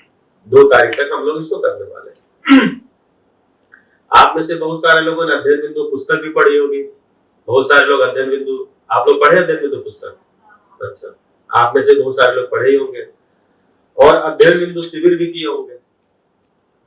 ठीक है, तो सूचना उतना ही है, बार बार आती है तो हमारा बार बार उसके नए तरह से ध्यान जाता है। इतनी सी बात है। जैसे हम लोग जब अध्ययन करते थे तो बाबा जी बोलते थे 3 बार पठन करना है। 1 बार स्व पठन करना है, खुद से पढ़ना है। जैसे 10 पेज अगर तय किया तो खुद से 10 पेज पढ़ना है। फिर उसी 10 पेज को ग्रुप में पढ़ना है, छोटे छोटे ग्रुप में पढ़ना है। क्योंकि आप बहुत बार देखते हैं, आप उसकी पुस्तक को पढ़ रहे हैं तो आपको हर सूचना पे हमेशा उतना ध्यान नहीं रहता है, लेकिन जब दूसरा कोई बोल के पढ़ रहा होता है तो आपको उसमें से बहुत सारी चीजों का ध्यान रहता है। फिर बोले तीसरी बार सभा में पठन होगा, सभा लगेगी, उसमें भी उस 10 पेज को पढ़ेंगे, और फिर उसमें फैसिलिटेटर के रूप में कोई रहेगा जो उसमें डाउट्स पे चर्चा करेगा। ये 3 बार पढ़ना है। 3 बार पढ़ना क्यों है? जिससे कि हमको सूचना जैसी कही गई है वैसी स्पष्ट हो जाए, और जितनी की कही गई है उतनी हमारे कल्पनाशीलता में आ जाए। क्योंकि हमारे पास ताकत किस चीज की है? कल्पनाशीलता। मानव के पास ताकत कल्पनाशीलता की ही है।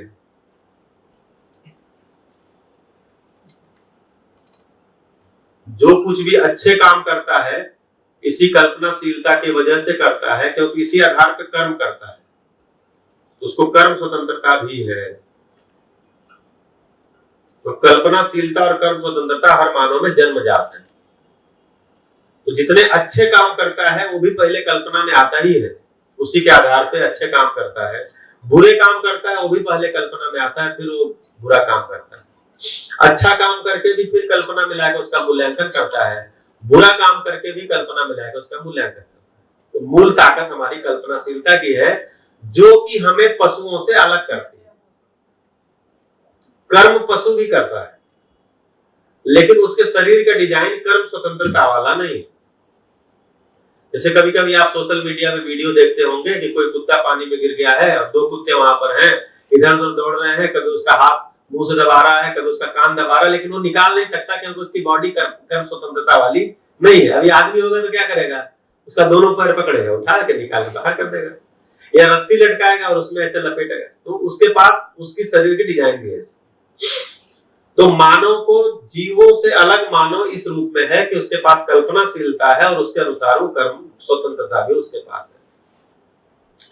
अब उसका जो करेक्शन करना है, किसमें करना है? दो ही जगह करेक्शन भी करना है, या तो काम में करना है या तो कल्पना में करना है। तो सही करेक्शन कहां पे होगा? कल्पना। यहां करेक्शन होगा तो ये ठीक होगा। यहां करेक्शन करेंगे तो आपको दिखाते समय तो बहुत अच्छा दिखेगा, लेकिन अंदर सब कचरा ही चल रहा है। बाद में आप बोलते भी हैं, अरे यार मैं तो इसको अच्छा आदमी जानता था। मेरा बेटे मैं लाया था वैसे,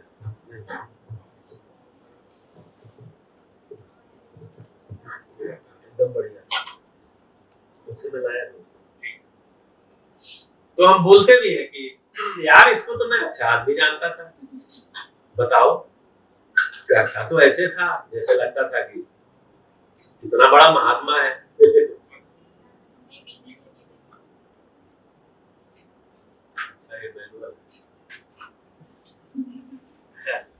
तो ऐसे तो परम जैसे आदमी भी ढूंढने पड़ते।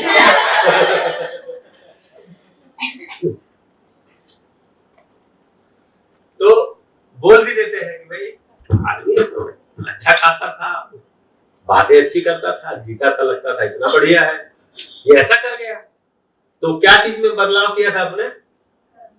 कर्म में, मतलब काम करने के ढंग में कुछ बदलाव कर दिया था।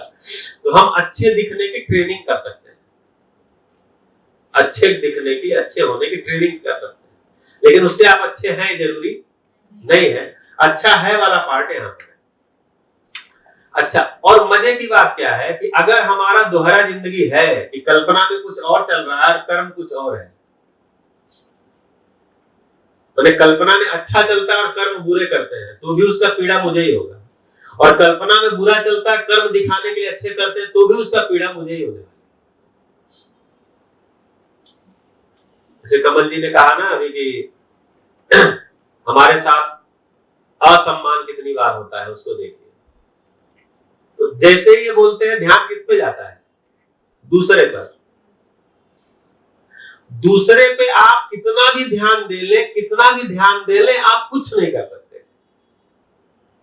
मैं दिन भर जतिन जी की एक्टिविटीज को वॉच करूं, इनको सजेशन दूं, इनको डांटूं, इनको मारूं, इनको सजा दिलाऊं, इनके खिलाफ FIR कराऊं, कुछ भी नहीं होना है। वो चाहेंगे तो होगा, मेरे चाहने से कुछ नहीं होगा। इसलिए मेरी एक ही मौज है, मैं अपने पे कुछ कर सकता हूं। हर आदमी के पास एक ही मौज है, स्वयं पे कुछ कर सकता है। तब उसमें क्या जान सकते हैं? अब उस बात में मेरे द्वारा किसी का कितने बार असम्मान हुआ, ये मैं जान सकता हूं, और मैं उसमें करेक्शन भी कर सकता हूं। क्योंकि जांच के क्या करना, उसकी लिस्ट बना के कागज में थोड़ी रखनी है कि वैशाली ने कितनी बार मेरा अपमान किया। अब वो लिस्ट, हाँ, अब जो जिसका नाम याद आ जाएगा उसका बोल। अब उसकी लिस्ट रख के हम क्या करेंगे? अब वैशाली को दिखाएंगे, बोलेंगे नहीं नहीं आप झूठ बोल रहे हो, मैंने तो ऐसा किया ही नहीं है। अब डिस्कशन में जाइए, कुछ नहीं होना। तो दूसरे ने कितना आपके साथ बुरा किया, इसको कितना भी जांच लें, आप उसमें कुछ भी कर नहीं सकते। लेकिन आपने अगर किसी के साथ बुरा किया है, वो आप जांच पा रहे हैं, तो उस पर आप काम कर सकते हैं। यही एक मौज है आपके पास। तो जिसपे आप कुछ कर सकते हैं वही काम करना चाहिए। जिसपे आप कर ही नहीं सकते वो पूरे दिन भी करते रहे, कुछ नहीं होने वाला। सरकार बहुत बुरी है, आदमी बहुत बुरे हैं, ये आदमी तो अच्छा नहीं है, ये पार्टी तो अच्छी नहीं है, ये देश तो अच्छा नहीं है, ये सब करके हम क्या करेंगे? कुछ भी नहीं कर सकते। हम एक ही काम कर सकते हैं, अपने पे काम कर सकते हैं। और कितना कर सकते हैं? जितना हम चाहें उतना कर सकते हैं। मेरी मौज है। तो काम करना है तो अपने कल्पनाशीलता पे ही करना है, जो हमारे कल्पना में चल रहा है। इसी को प्रचलित भाषा में माइंडसेट भी बोलते हैं, मानसिकता भी बोलते हैं, माइंडसेट भी बोलते हैं। तो अभी दुनिया में जितनी भी समस्या है, मेरे परिवार से लेकर, मतलब मेरे से लेकर के मेरे परिवार, समाज, पूरा देश, पूरी दुनिया, जितनी भी समस्या है, उस समस्या का कारण लोगों के ज्ञान की कमी नहीं है, मतलब विषयगत ज्ञान की, कि लोगों को ठीक से फिजिक्स नहीं आया है, लोगों को ठीक से केमिस्ट्री नहीं आई है, ठीक से जूलॉजी नहीं आई है, ठीक से बायोलॉजी नहीं आई है, ठीक से मैथमेटिक्स नहीं आया है, लैंग्वेज ठीक से पढ़ा नहीं, ये प्रॉब्लम है ही नहीं। प्रॉब्लम जितनी भी दुनिया में है उसके पीछे का कारण है आदमी का माइंडसेट। बहुत ज्यादा बड़ी डिग्री और बहुत बड़ा समझदार आदमी भी बहुत गंदे काम कर सकता है, लेकिन बहुत समझदार, अगर समझदार आदमी है तो उससे गंदा काम होगा ही नहीं। इसलिए हम जो काम कर सकते हैं कल्पनाशीलता पे कर सकते हैं और अपने पे कर सकते हैं। आप प्रपोजल कोई देगा, जैसे दर्शन के रूप में प्रस्ताव है, हम पढ़ते हैं, पढ़ के हम क्या करते हैं? दृश्य की सूचना लेते हैं। दृश्य की सूचना लेके क्या करते हैं? हमारी दृष्टि में कोई बदलाव आया हुआ है, उसके अनुसार हम दृश्य को देखते हैं, उससे दर्शन होता है। दर्शन होगा तो आचरण में बदलाव आता है। किसके? मेरे। यही एक जगह है जहां हम काम कर सकते हैं, दूसरी जगह ही नहीं। कहते रहिए आप बहुत गंदे हैं, अगले को तो लगता है बहुत अच्छे हैं, ऐसा आपको भी लगता है ऐसा आपको भी लगता है बहुत अच्छे। जैसे नेपाल में एक नगर पालिका में मैं प्रस्ताव दे रहा था 2 साल पहले से कि आप लोग भी वहां पर 12वीं तक की शिक्षा नगर पालिका देती है और 180 नगर पालिका है वहां पर। तो अपने यहाँ भी इस करिकुलम को ले आइए और अपने यहाँ का नया पाठ्यक्रम बनवाइए। तो टालते रहते थे। तो एक बार वो जनवरी में बोले कि ऐसा है, मैंने नगर पालिका के लिए 5 लाख का बजट जो है वो अलग रख लिया है दिल्ली घूमने के लिए, हमको दिल्ली घुमा दीजिए, दिल्ली की शिक्षा दिखवा दीजिए। तो मैंने कहा देखिए, दिल्ली की शिक्षा देखने के पहले आपको अपने यहाँ 3 दिन का ओरिएंटेशन रखना पड़ेगा, जिनको लेके जाना है उनका। हमारा ध्यान क्या था? दृष्टि तो लेके जाए, पहले चश्मा तो ठीक पहन के जाए, नहीं तो पता नहीं किस चश्मे से देख के आएंगे, मतलब क्या देखेंगे। तो वो बोले नहीं हमको विजिट करा दीजिए। हमने कहा विजिट हम कराएंगे ही नहीं जब तक आप ओरिएंटेशन नहीं कराएंगे। तो बोले मेयर साहब से बात कर लीजिए। मेयर साहब से बात हुआ तो मेयर साहब बोले नहीं, मेरा विजिट करवाइए। हमने कहा विजिट मैं कराऊंगा ही नहीं जब तक आप 3 दिन का ओरिएंटेशन अपने यहाँ नहीं रखेंगे, और उसमें आपको ही बैठना होगा। तो बोले ठीक है आ जाइए। तो मैं जनवरी में गया, 3 दिन का ओरिएंटेशन हुआ। मेयर बैठे 2 दिन, एक दिन नहीं बैठ पाए क्योंकि उनके पालिका क्षेत्र में गैंडे को किसी ने वहां गैंडा उनका राष्ट्रीय पशु है, तो गैंडे को किसी ने मार दिया था। वो स्मगलिंग करते हैं गैंडे का जो होता है उसकी दवा वगैरह बनाने के लिए, तो वो नहीं आ पाए। एक दिन 2 दिन बैठे। उसके बाद उनको फिर दिल्ली का विजिट हुआ फरवरी में। तो 3 दिन दिल्ली में स्कूल देखे, हैप्पीनेस करिकुलम देखे, सेल में आए, हैप्पीनेस की टीम से मिले, सबसे बातचीत करके गए। अच्छा, उसके जब 3 दिन का मैं ओरिएंटेशन लिया था तो मैंने कहा था कि इसको पूरा समझने के लिए 7 दिन का शिविर होता है। बोले वो तो सर देखा जाएगा, पहले हमको दिल्ली में घुमा दीजिए और पहले विजिट कर लेंगे, देख लें। तो जब दिल्ली देख लिए तो जिस भी स्कूल में जाते थे तो बोलते थे अच्छा ये लोग आप तो इतना अच्छा कर रहे हो, ये कैसे आपके अंदर बदलाव आया? बोले 7 दिन का हमने 8 दिन का शिविर किया। फिर सेल में आए, सेल के अंदर बैठे दिन भर 3-4 घंटे, सेल के लोगों से बात किए तो बोले हम लोगों ने पहले 8 दिन का शिविर किया है, फिर अध्ययन किया है, उससे बदलाव आया तब हम लिख पाए। अब वो 8 दिन 7 दिन उनको गुजरा था। तो जैसे ही नेपाल पहुंचे उनका फोन आया 2 दिन बाद, सर 7 दिन का शिविर करना हमारे यहाँ। मार्च में फोन आया। तो मैंने कहा शिविर करूंगा, लेकिन हमने बोला शिविर किसका होगा? बोले हमारे प्रिंसिपल्स का होगा। उनके नगर पालिका में 52 स्कूल है, 52 सरकारी है और 20 प्राइवेट स्कूल है। तो वहां सरकारी प्राइवेट में बहुत भेद नहीं है, ग्रांट का ही केवल भेद है, बाकी सारा ट्रेनिंग वगैरह वहां सरकारी प्राइवेट टीचर को भी देती है। तो हमने कहा अच्छा प्रिंसिपल तो आएंगे और आप आएंगे कि नहीं? बोले सर मेरा ये मीटिंग है, वो मीटिंग है, फलाना ढिमाना। हमने कहा था हम शिविर नहीं करेंगे, आप खाली रहेंगे तो करेंगे। बोले नहीं नहीं मैं तो दिल्ली में देख लिया हूँ, आपका 3 दिन का भी कर लिया था, मुझे दिक्कत नहीं, थोड़ा प्रिंसिपल को ठीक होना पड़ेगा। उनको लगता था मेरी दृष्टि ठीक है। ठीक किसको होना है? प्रिंसिपल। मैंने कहा मैं तब तक शिविर नहीं करूंगा जब तक आप मतलब मेयर, डिप्टी मेयर, वहां की शिक्षा शाखा की सारी टीम के मेंबर और सारे प्रिंसिपल, ये लोग जब तक सारे नहीं बैठेंगे मैं शिविर नहीं करूंगा। वो चुप हो गए। फिर 2 दिन बाद फोन आया, थोड़ा फोन साइलेंट कर लीजिए, कई बार बच्चों में। तो फिर फोन आया कि सर ठीक है मैं भी रहूंगा, आप आ जाइए। तो मैंने डेट वगैरह तय कर दिया उनको। जेठ 21 गते, उनके यहाँ जेठ ये वाला चलता है ना महीना, तो जेठ 21 गते से 28 गते तक, तो मतलब वो अप्रैल का 5 से 11 अप्रैल। तो फिर मैंने शर्त भी रख दिया कि आपके नगर पालिका में शिविर नहीं होगा, वहां से दूर होगा। तो वहां से 30 किलोमीटर दूर दूसरी नगर पालिका में शिविर रखे होगा। और मेयर पूरे 7 दिन उस शिविर में रहे, और 7 दिन बाद वो बोले कि मैं अगर नहीं बैठता तो मैं इनके साथ बात ही नहीं कर सकता। ये जो बात करते मुझे समझ में नहीं आता, इसलिए मेरा बैठना बहुत जरूरी है। अब मुझे लग रहा है कि मुझे ही कुछ समझ नहीं थी। तो वो पूरे दिन बैठे, तो हर आदमी को क्या लगता है मैं अच्छा हूं ही, नीचे वाले को थोड़ा समझा दीजिए। और मजे की बात है कि नीचे वाला वही सोच रहा है। जैसे उसी शिविर में वो इंटरनेट पे भी पूरा 7 दिन का शिविर यूट्यूब में है, आप कभी देख सकते हैं। हिंदी भाषा में ही शिविर हुआ है मेरे तरफ से। उन लोगों के प्रश्न नेपाली में आते थे, तो मुझे चूंकि नेपाली समझ में आती तो मैं समझ लेता था। तो उसमें एक जो टीचर थे, उनका नाम याद आ रहा है, पूर्ण बहादुर थापा जी। तो वो बोलते हैं कि सर ये तो सब ठीक बात है, हम लोग को क्या है, हम तो टीचर हैं, हम तो अच्छे ही हैं, ये जो अधिकारी लोग हैं और नेता लोग हैं ना, इनका शिविर कराइए, इनके कारण बहुत ज्यादा समस्या है। हमने कहा ऊपर वाले यही सोच रहे हैं आपके बारे में।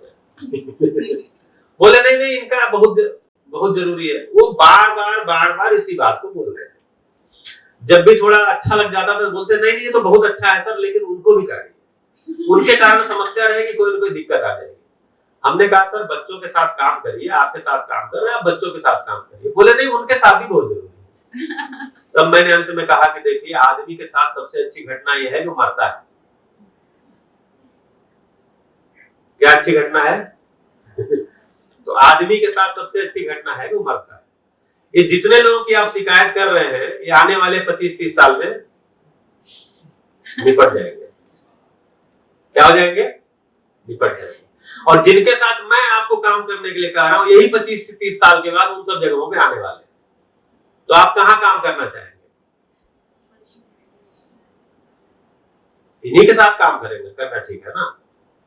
दूसरा एक और मैंने उनको कहा कि रेलवे में जब रेल की पटरी से कोई डिब्बा उतर जाता है, कोच डिरेल हो जाती है, तो रेलवे कभी भी उन डिब्बों को फिर से लाद के अपने रिपेयर शॉप तक नहीं ले जाती, क्योंकि वो बोलती है कि इनको फिर से ट्रैक पे लाना और लादना और दूसरी गाड़ी पे लादना, रिपेयर शॉप तक ले जाना, उसमें जितना खर्चा लगता है, जितना श्रम लगता है, उससे कम में नई कोच बन जाती है।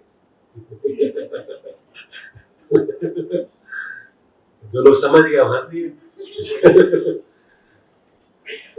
अब उसमें जी अभी दृश्य तो है ही, उसका पूरा सुनना लेके देखना वो दृष्टि है। दृष्टि वो पूरा सुनने से दृश्य को देख पाएंगे, वो उसको दृष्टि वो बदलेगी कि दृष्टि कैसे बदलेगी? दृष्टि 6 दृष्टियां हैं, वो तो है ठीक है, तो बस उसमें ही बदलाव होगा। एकदम से यहाँ बिल्कुल डिजिट में है, दर्शन में हर चीज डिजिट में। जब तक हम प्रीहित लाभ की ही दृष्टि से देखते हैं चीजों को, जब तक प्रीहित लाभ की दृष्टि से देखते हैं PHL, तब तक वो PHL ही रहता है। मतलब आप जैसे जब आप जीवन क्रिया देखेंगे ना, चित्रण तक जीवन क्रिया ऐसे है ना,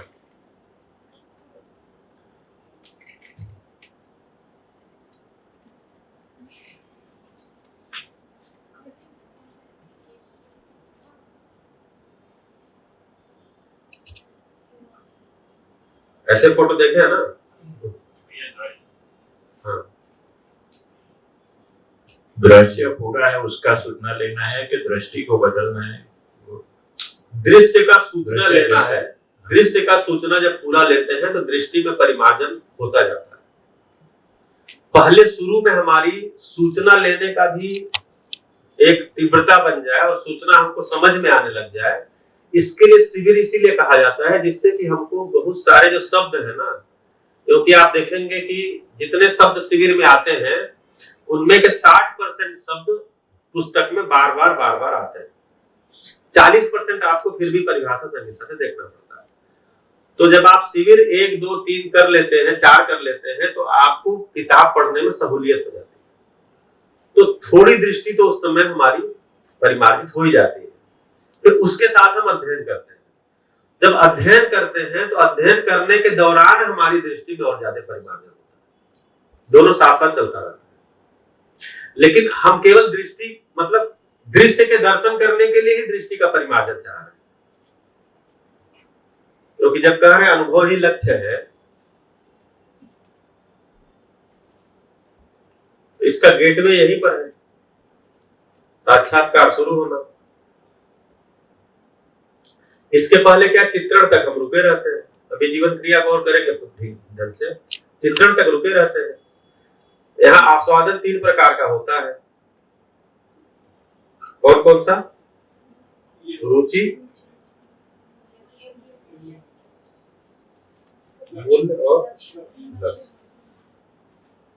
ऐसा नहीं है कि मूल्य मूलक आस्वादन साक्षात्कार के पहले नहीं होता है।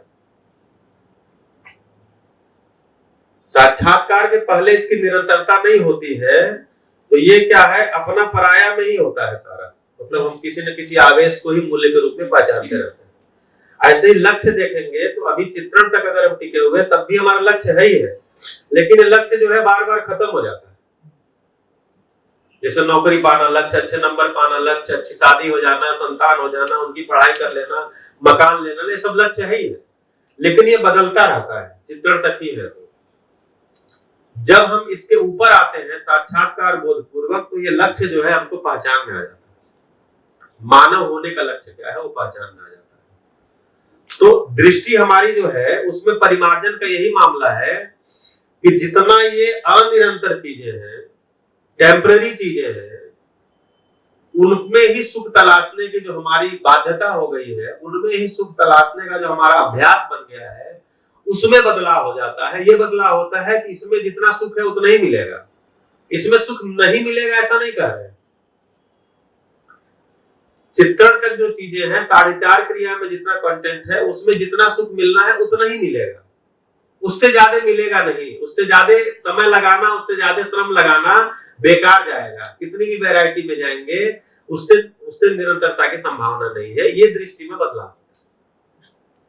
तब हमको लगता नहीं इधर वाले डोमेन में हमको ये वाला गेट में ये गेट खोलना जरूरी है, क्योंकि मैं तो निरंतर सुख चाहता, मैं निरंतर सुख चाहता। सुख की चाहना हमारे में जन्मजात बनी ही हुई है। अगर वो न बनी रहती तो शायद हम अनुभव के लिए प्रयास भी नहीं करते। तो सुख की चाहना हमारे में बनी ही रहती, तभी हम आगे के लिए अग्रेषण क्रिया, एक दर्शन में शब्द आती है अग्रेषण क्रिया, मतलब उससे आगे की क्रिया। तो अग्रेषण क्रिया में हम तभी रहते हैं क्योंकि हमारे में सुख के निरंतरता की चाह है। तो पहले तो हमको पहचान आता है कि हमारे सुख की चाह है। पहले तो ये नहीं पता रहता हमको सुख की चाह है। बहुत सारे लोगों को शिविर में आके ही पता चलता है कि मैं सुखी होना चाहता हूँ। और कुछ लोगों को तो कुछ लोगों को तो ठीक है, पहले भी पता है सुखी होना चाहते हैं, निरंतर सुखी होना चाहते हैं, पक्का शिविर में आके पता चलता है। कंटिन्यूअस हैप्पीनेस सबको चाहिए, एक पल भी हम सुख का ब्रेक नहीं चाहते। तो अब ये सुख की चाहत तो हमारे अंदर है, अब उसको जिस भी रूप में नाम दे, नाम बदलते रहते हैं हम। कभी बोलते थे एंजॉय कर लो, कभी आप क्या बोलते चिल करो। ये सब शब्द हम नए नए करते रहेंगे, कुछ न कुछ है वो सुख ही। हमारे अंदर चाहत है, लेकिन हमको लग रहा है इससे नहीं होगा तो यहाँ चले जाओ, इससे नहीं होगा तो ये कर लो, उससे नहीं होगा तो कुछ पी लो, कुछ अच्छा खा लो, कुछ अच्छा मूवी देख लो, कहीं अच्छी जगह घूम लो, किसी के साथ सैर कर लो, पार्टनर बदल लो, मतलब कुछ न कुछ करते रहो, हो जाएगा। सुख की तलाश तो है, सुख के हमने तरीके भी ढूंढे हुए हैं, लेकिन वो तरीके पूरे नहीं पड़ रहे। किसी का मन हो रहा नहीं दूसरे देश का ही पार्टनर ले लो, उससे सुखी हो जाएंगे। भाई आदमी ये है, चाहे भारत में है, पाकिस्तान में है, अमेरिका में है, इंग्लैंड में है, मालदीव में है, श्रीलंका में है, कहीं भी बैठा हुआ आदमी ही है। ठीक है, नया आदमी सबको थोड़ी देर अच्छा लगता है।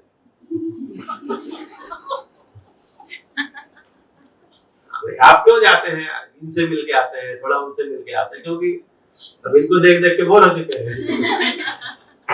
मिलके थोड़ा बात करके आ जाएंगे, थोड़ा चेंज हो जाएगा। बोले कि इट इज फॉर चेंज, तो थोड़ा चेंज हो गया, तो थोड़ा चेंज। अब नया आदमी थोड़ी देर अच्छा लगता है, क्यों? क्योंकि उसके गुण दोष आपको पता नहीं है। 1 घंटे बाद गुण दोष पता चल जाते हैं, या किसी को 1 दिन बाद पता चल जाते हैं, किसी को 1 साल में पता चल जाता है। भाई सामने वाला कितना दिन एक्टिंग करेगा, अंदर से तो वैसा ही है। कैसा? जैसे आप हैं। आप अपने से बचते हैं सब, तो वो गुण दोष पता चल जाता है। तो जब गुण दोष पता चल जाता है तब पता ओ ये भी ऐसा ही। तो कुल मिलाकर के हमको तलाश सुख की है, ठीक है। तो तलाश सुख की है, तो चित्रण तक टिके हुए हैं, तो चित्रण तक कोई भी चीजें अस्थाई नहीं। स्थाई का कोई मसाला, कोई कंटेंट यहाँ है नहीं। इसलिए बोलते हैं अध्ययन करिए। साक्षात्कार मतलब बिना अध्ययन के शुरू नहीं होता। बिना अध्ययन के, बिना पूरी सूचना हुए, जब तक हमको सूचना पूरी नहीं होती है, हमारी दृष्टि में बदलाव नहीं होता है, सूचना पूरी नहीं होती, हमारी दृष्टि में बदलाव नहीं होता, तब तक साक्षात्कार शुरू नहीं होता। और कल्याण उधर ही होना है, बिना उसके होता नहीं। उसके लिए हमको कोई जल्दबाजी भी नहीं। मान लीजिए बुढ़ापे में हो जाए तब भी कोई बात नहीं, मरेंगे तो साक्षात्कार पूर्वक। तो ऐसी कोई हड़बड़ी नहीं है। मतलब जैसे मैं बहुत निश्चिंत हो गया जिस दिन बाबा जी स्टेटमेंट बोले, अस्तित्व स्थिर है और जागृति, उस दिन बहुत हमारी हड़बड़ी खत्म। अस्तित्व स्थिर का मतलब, तो अस्तित्व जब सह अस्तित्व के रूप में पहचान में आता है कि अस्तित्व सह अस्तित्व है, तब पता चलता है अस्तित्व स्थिर है। यानी स्पेस है, उसमें संपृक्त इकाइयां हैं, न स्पेस खत्म होने वाला, न इकाइयां खत्म होने वाली है। मैं भी इकाई हूं, मैं भी नहीं खत्म होने वाला। कार भी नहीं खत्म होने वाला। कार बनता किससे? लोहे से, एल्यूमिनियम से, प्लास्टिक से, स्टील से, इससे उससे, वो सारे मैटर है, मैटर भी खत्म नहीं होता। तो प्रकृति में 3 तरह की चीजें हैं। एक तो चीज है जो शाश्वत है, मतलब अस्तित्व में, प्रकृति में केवल नहीं, अस्तित्व में देखेंगे तो एक चीज है जो शाश्वत है, एक चीज है जो अमर है, और एक चीज है जो अविनाशी है। ये 3 ही चीजें हैं अस्तित्व में, चौथा कुछ है नहीं। शाश्वत किसको बोले हैं? शाश्वत का मतलब जिसमें कोई बदलाव ही नहीं होता है, क्रिया भी नहीं है, बदलाव भी नहीं है, ठीक है। साम्य में है वो स्वयं में क्रिया नहीं, उसमें कोई बदलाव नहीं है, एकदम साम्य में है। उसको बोलते हैं, मतलब देश, दिशा, काल का कोई मतलब नहीं है, जिसको बोलते हैं व्यापक।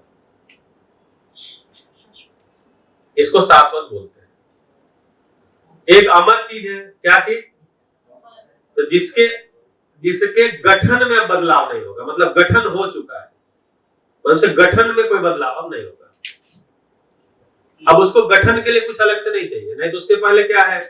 ऑक्सीजन को ढूंढ रहा है, O2 बना ले, हाइड्रोजन को ढूंढ रहा है, H2O बना ले, कार्बन ऑक्सीजन को ढूंढ रहा है, CO बना ले, CO2 बना ले। मतलब ये क्या?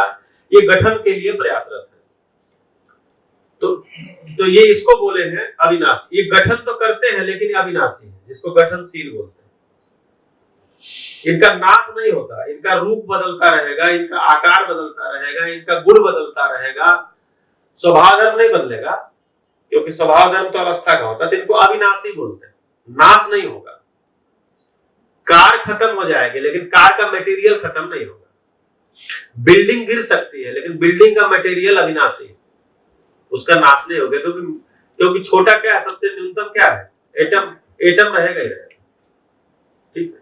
तो उसको अविनाशी बोलते हैं। और एक है अमर। अमर किसको बोलते हैं? जीवन को या गठन पूर्ण को बोलते हैं, क्योंकि इसमें गठन का कोई बदलाव नहीं है। ये तीन ही चीजें हैं पूरे अस्तित्व में। तो मैं भी अस्तित्व में हूं, मैं भी अस्तित्व में हूं, स्पेस भी अस्तित्व है ही है, स्पेस है ही, स्पेस स्वयं में क्रिया शून्य है, साम्य है, व्यापक है, असीम है, पारदर्शी है, पारगामी, ये सब शब्द आपको परिचित हो गए होंगे। और उसमें मैं हूं, तो न स्पेस खत्म हो रहा है, न मैं खत्म हो रहा हूं, न ही मटेरियल खत्म हो रहा है। तो जब कुछ खत्म ही नहीं होना है तो हड़बड़ी किस चीज का है, डर किस चीज का है, अंदर से असुरक्षा किस चीज की आ रही है? पता नहीं सब लोग कार ले लें और मैं जब तक कमाऊं तब तक दुनिया में कार ही न खत्म हो जाए। ठीक, ऐसा नहीं है, आपके कमाने तक और एडवांस कार आ जाएगी। घर, तो कोई भी चीज ऐसी नहीं है जो कि व्यापक, तो क्रिया ही नहीं है, तो उसके जो क्रिया नहीं है उसमें कोई बदलाव की भी संभावना नहीं है, खत्म होने की संभावना ही नहीं है। ठीक है, जीवन स्वयं में गठन पूर्ण है, तो जो गठन पूर्ण हो गया वो कहां खत्म होगा? वो तो आगे की यात्रा करेगा। पदार्थ जो है नाश उनका होना ही नहीं है, अधिकतम उनमें बदलाव रूप और गुण का ही होगा, उससे ज्यादा बदलाव होता नहीं है। फिर किस चीज की बेचैनी, फिर किस चीज की हमारे अंदर से हड़बड़ी है, कुलबुलाहट है, अनिश्चितता है? किस चीज का? समझ की कमी, मात्र समझ की कमी।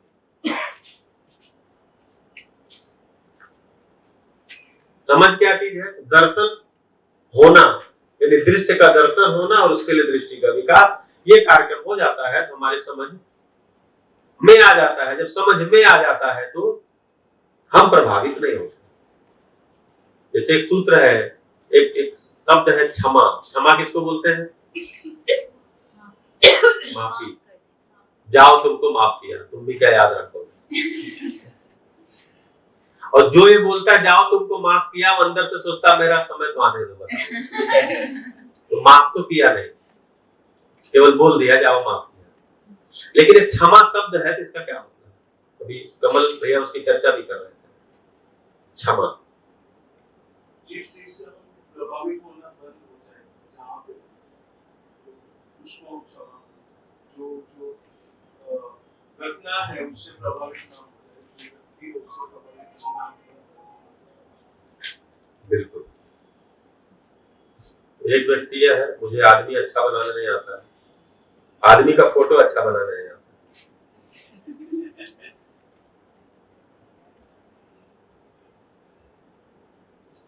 एक व्यक्ति ये है, इसको भी यहां तक जाना है।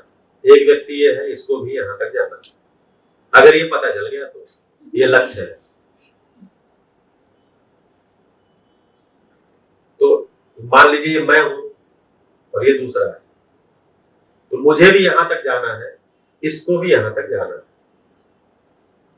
मैं इसका मूल्यांकन कर पाता हूं कि ये आगे बढ़ ही नहीं रहा है, जबकि ये जाना चाहता है लेकिन आगे बढ़ नहीं रहा है, या मेरे बार बार प्रयास करने के बाद भी आगे बढ़ के फिर पीछे हो जाए।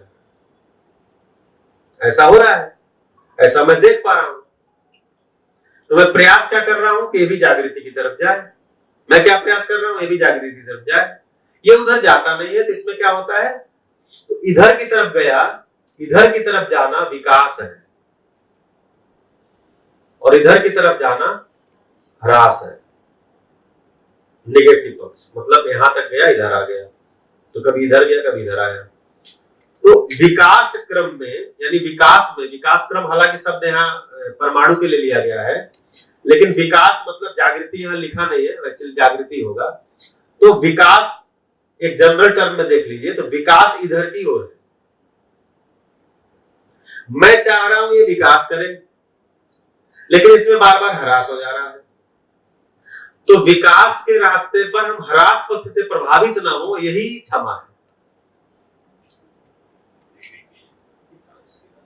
मैं अपने संबंधी, क्षमा किसको करना? संबंधी को। जो आपका संबंधी नहीं उसको क्षमा करे ना करे, उसको फर्क ही क्या पड़ता है? हाँ, जाओ, मैंने मोदी जी, मैंने आपको क्षमा किया, मोदी जी को कोई फर्क पड़ेगा? तो हाँ, लेकिन अगर हम उनके भाई हैं और उनसे रोज मिलते जुलते हैं तब फर्क पड़ेगा। तो क्षमा, हम किसी संबंधी के साथ ही हमारा क्षमा का शब्द चलता है। तो मुझे अगर सूचना है कि जीवन को जागृत होना, अनुभव संपन्न होना, तो दूसरा भी जीवन ही है, दूसरा भी जीवन है, उसको भी क्या होना है, उसको भी जागृत होना, इसी लक्ष्य पे जाना। अब इसमें ये पीछे चला जाता है, बार बार हरास भी हो जाता है। इसका जो जागृति पक्ष है, मतलब जो विकास का पक्ष है, वो तो हमको ठीक लगता है, लेकिन हरास के पक्ष को से भी हम प्रभावित नहीं होते और हमको लगता नहीं कोई बात नहीं, फिर आगे बढ़ जाएगा। तो जागृति क्रम में हरास पक्ष से प्रभावित न होना, ये क्षमा। ये मैं आपको बार बार प्रयास करूंगा, आप अध्ययन करिए, आप अध्ययन करिए, आप बोलते छोड़ो यार ये फालतू चीजें हैं। अब मैं गुस्सा आ गया, अच्छा तुमको फालतू लगता है, जाओ कल से आना मत मेरे पास। तो मतलब हरास पक्ष जहां आया वहां मेरे अंदर आवेश आया, यही क्षमा विहीनता। हरास पक्ष भी संबंधी का है तो भी मैं उससे प्रभावित नहीं हूं, यही क्षमा है। तो क्षमा करना नहीं होता है, क्षमा पूर्वक जीना होता है। ये बताने की चीज नहीं, क्योंकि तभी आप किसी के साथ आगे बढ़ सकते हैं। विकास करना है तो वहां भी किसी की दिखाई भी नहीं करनी है। अपने साथ वाला आदमी विकास भी कर रहा है, हरास तो कर रहा है तो प्रभावित नहीं है, विकास से भी नहीं है। तो हरास से भी प्रभावित होना है, विकास से भी प्रभावित होना नहीं, विकास से तो हम प्रभावित हैं ही।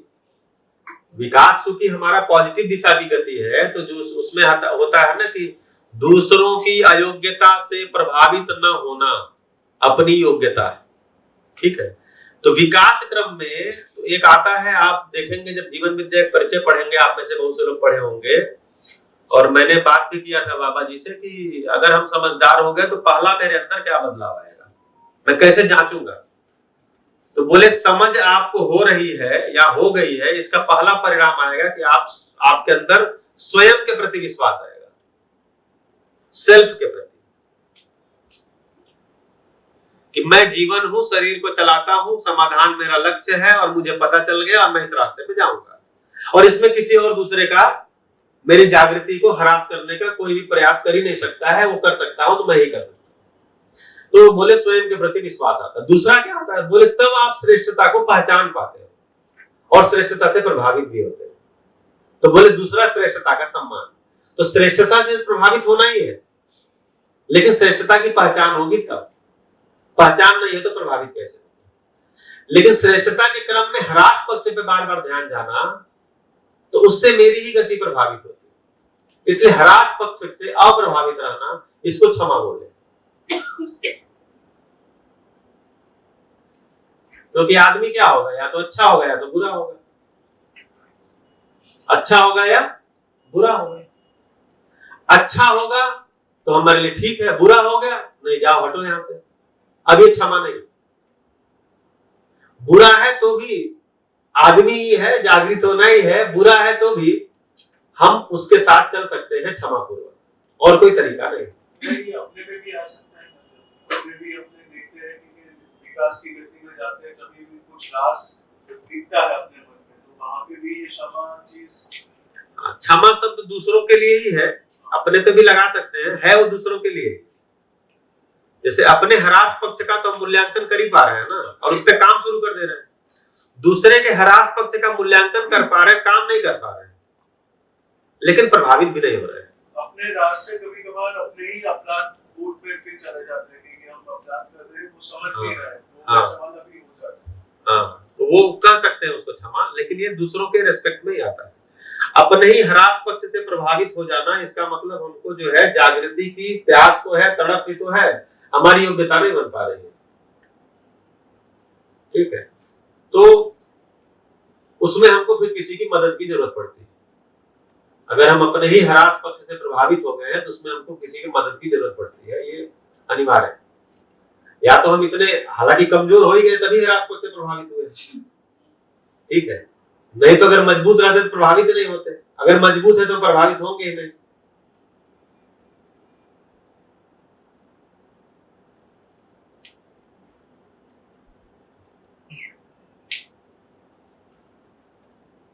तो जीवन, इसमें जो है जीवन विद्या मध्यस्थ दर्शन,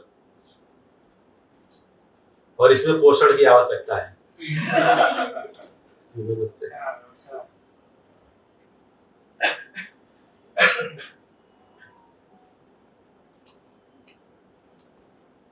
एक रामचरितमानस में पात्र है भरत, तो उनके बारे में तुलसीदास जी ने लिखा है, विश्व भरण पोषण कर जोई ताकर नाम भरत ऐसोई। जो भरत मतलब भरण पोषण करे वो भरत है। तो आपका तो पोषण ही नाम है, पोषक। बढ़िया, स्वागत है भैया। तो जीवन, विद्या, मध्यस्थ, दर्शन, ये 4 शब्दों को हमको एक्सप्लोर करना है। जीवन को एक्सप्लोर करना है, ठीक है। ज्ञान क्या है वो हमको जानना है, मध्यस्थ क्या है वो जानना है, और इन सभी चीजों का दर्शन करना है, ठीक है। तो इसी को 5 लाइन में कहे, अस्तित्व सह अस्तित्व है, अस्तित्व में विकास क्रम है, अस्तित्व में विकास है, अस्तित्व में जागृति क्रम है, अस्तित्व में जागृति हो गई तो फिर परंपरा। तो इन्हीं 5 सूत्रों को, जो मध्यस्थ दर्शन में, इन्हीं 5 सूत्रों को हम लोग 39 बिंदुओं में आने वाले दिन में देखेंगे, ठीक है।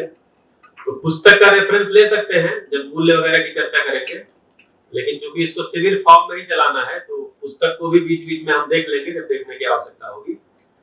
तो हम लोग जैसे पुस्तक को देखेंगे तो वहां अस्तित्व दर्शन से शुरू किया गया, सुख से शुरू किया गया, बाद में अस्तित्व दर्शन को से शुरू किया गया है कि व्यापक में संपृक्त प्रकृति, ठीक है। लेकिन हम लोग इसको जीवन से शुरू करेंगे। इसमें कुछ लोग 2-3 लोग हैं जिनका बहुत कम टाइम से है, जैसे आपका 3 दिन हुआ, 3 दिन हुआ है, और किसका कम दिन हुआ है। तो आपको जीवन शब्द से परिचय है नहीं? चलिए, थोड़ा सा कठिन लगेगा लेकिन धीरे धीरे आप साफ हो जाएंगे, क्योंकि लंबी यात्रा है तो 6 महीने रहना है ना।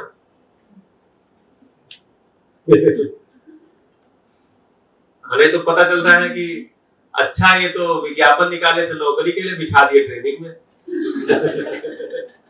क्यों? खुशी। आनंद निकेतन ने विज्ञापन निकाला था टीचर्स के लिए, आवश्यकता है 50 टीचर की।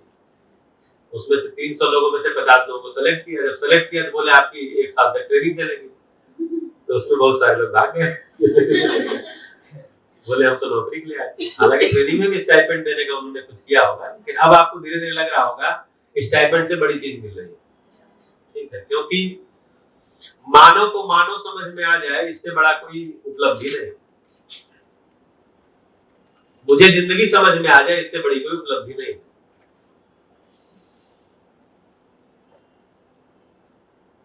अभी नेपाल में एक शिविर हुआ 7 दिन का, और एक शिविर 5 दिन का हुआ दूसरे नगर पालिका में।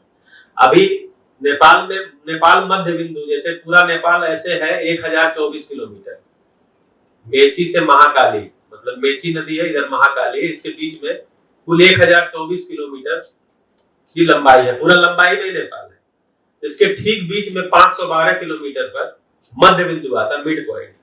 यहीं पर एक नगर पालिका है, उसका नाम है मध्य बिंदु नगर पालिका। और मैं यहां से काम शुरू किया। मतलब दाहिने भी जा सकता हूँ, बाएं भी जा सकता हूँ, 0 पॉइंट से शुरू किया। तो ये यहाँ जब काम शुरू हुआ तो इसकी खबर इधर भी गई उधर भी गई। अब इतना ज्यादा शिविर की वहां डिमांड है कि हापुड़ में अध्ययन के कारण मैं रोका हुआ हूँ। नवंबर से लेकर फरवरी तक वहां कम से कम 10 शिविर होंगे।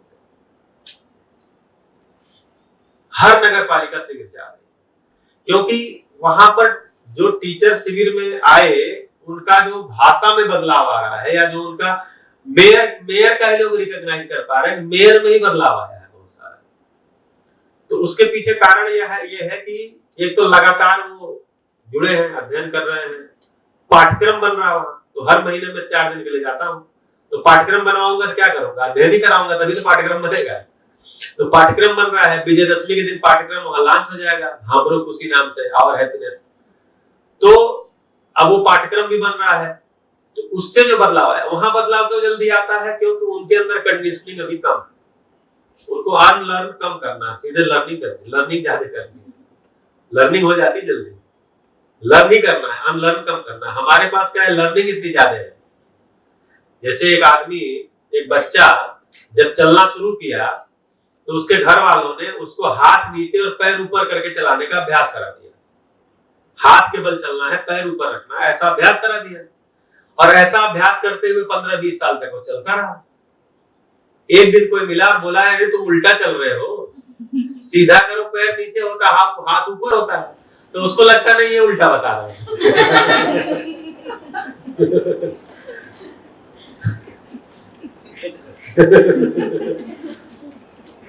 तो हमारा जो शीर्षासन में चलने का अभ्यास हो गया, तो हम लोग सीधा करते थे, इनको लगता उल्टा कर रहे हैं।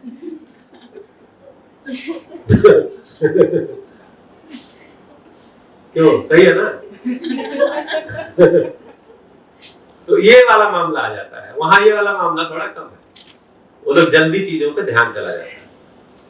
और थोड़ा अभी जो है वो अभी मतलब संसाधनों के अभाव में, जैसे पूरी 100% कंज्यूमर्स है, वहां प्रोडक्शन कुछ है नहीं, हर चीज को कंज्यूम करते हैं, तो इसलिए वो संग्रह उनके है ही नहीं, संग्रह है ही नहीं, आज का आज खत्म हो गया, तो कंज्यूम करते हैं। अब कंज्यूम करने के लिए क्या करना पड़ता है? बाजार जाना पड़ता है। बाजार जाने के लिए क्या चाहिए? पैसा। पैसा कहां से आएगा जब उत्पादन है ही नहीं? इसलिए वहां का मैक्सिमम युवा बाहर भाग रहा है, ऑस्ट्रेलिया, इंग्लैंड, कोरिया, चाइना तो कम जाते हैं, वो बाहर ज्यादा खबरें हैं कि चाइना से उनका ज्यादा लगाव है, राजनीतिक रूप से होगा, लेकिन चाइना वहां के बच्चे बहुत कम जाते हैं, क्योंकि बोलते हैं चाइनीज भाषा सीखना भी कठिन है, और भारत से उनका सारा कल्चर मिलता है, चाइना से एक भी कल्चर नहीं मिलता। सारे त्योहार, खाना पीना, कपड़ा पहनना, सब कुछ यहाँ से मैच करता है, चाइना से कुछ भी मैच नहीं करता। तो कमाने के लिए वो कोरिया, ऑस्ट्रेलिया, इंग्लैंड, अमेरिका, इन्हीं सब जगहों पे युवा वहां का भाग जाता है। भारत में भी आते हैं, भारत में चूंकि आना आसान है, जिनके पास पैसा कम है वो भारत आ जाते हैं, क्योंकि भारत आने के लिए 500 रुपया पॉकेट में डालो, चल दो, न वीजा न पासपोर्ट, कुछ भी नहीं चाहिए। तो उनको जो पहले तो क्या होता है, जब हमारे दृष्टि में बदलाव आता है और दृश्य की सूचना होती है, तो सबसे पहले हमारे भाषा में ही बदलाव आता है। सबसे पहला बदलाव हमारी, अगर कोई कहे कि आपका भाषा ऐसा बदलाव आ रहा, तो आप आश्चर्यचकित मत होइए, भाषा बदलती ही है। भाषा मतलब नहीं गुजराती से आपकी कुछ और हो जाएगी, मतलब कम्युनिकेट करने का तरीका आपका बदल जाता है। ये दूसरे लोग रिकॉग्नाइज कर पाते हैं, आप भी कर पाते हैं, दूसरे करें तभी जरूरी नहीं, आप भी कर पाते हैं, क्योंकि अब बहुत सारा जो भाषा में मिलावट है ना, वो खत्म हो जाती है, दूसरों को प्रभावित करने वाली भाषा वो खत्म हो जाती है। अब जो बदली है उसी से लोग प्रभावित होते हैं जो बदल गई है उससे ही लोग प्रभावित हो जाते हैं। तो भाषा में बदलाव आता है, फिर उसके बाद आपके व्यवहार में भी बदलाव आता है। इसीलिए जो अभी पूछ रहे थे कि स्थापित मूल्य, शिष्ट मूल्य, सब सारा चर्चा, सब चर्चा होगा इस शिविर में, तो वही होना है, ठीक है।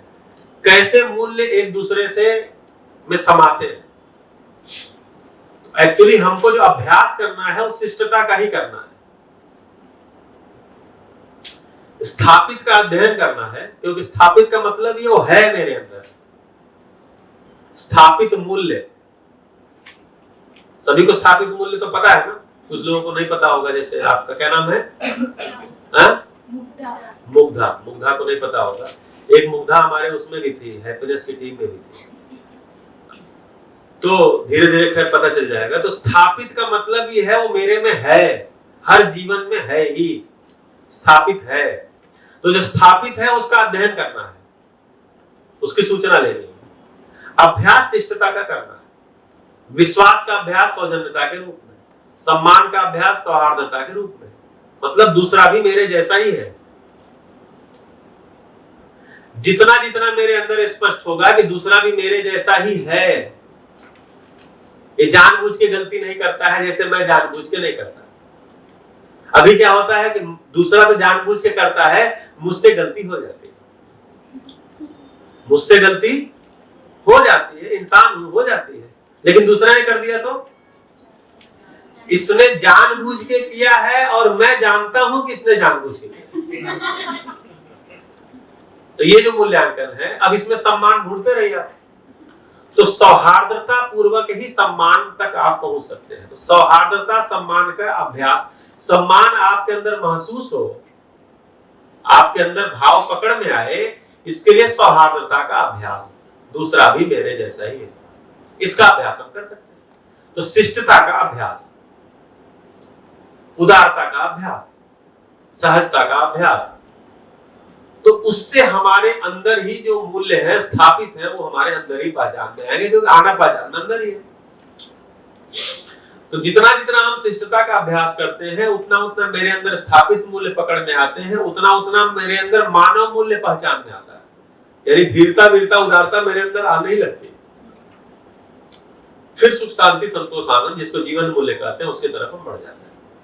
ये अभ्यास का क्रम है, इसकी चर्चा करेंगे। अभी आपके सामने केवल शब्द रख दिया है क्योंकि थोड़ा ओवरव्यू एक बार आ जाए।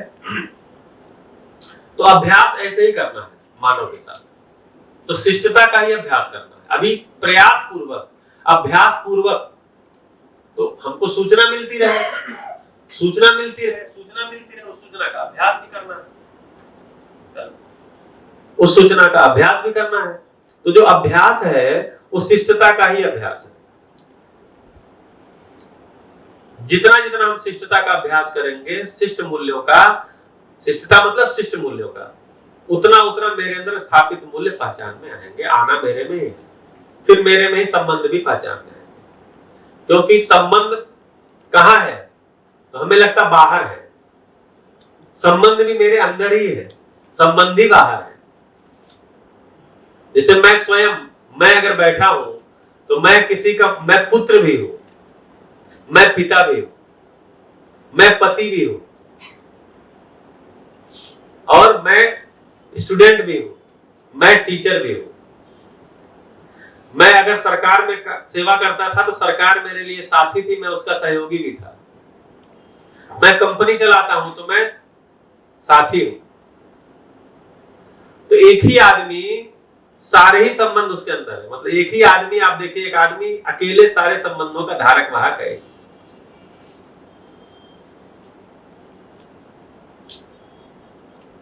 मैं किसी का बाबा भी हूं और मेरे भी कोई बाबा है। मतलब मैं किसी का बाबा भी हूं, मैं किसी का नाना भी हूं, मैं किसी का मौसा भी हूं, मैं किसी का फूफा भी हूं, मैं किसी का मामा भी हूं, ठीक है, मैं किसी का चाचा भी हूं, मैं किसी का साला भी हूं, मैं किसी का जीजा भी हूं। मतलब एक ही व्यक्ति में आप देखिए सारे ही संबंध है कि नहीं।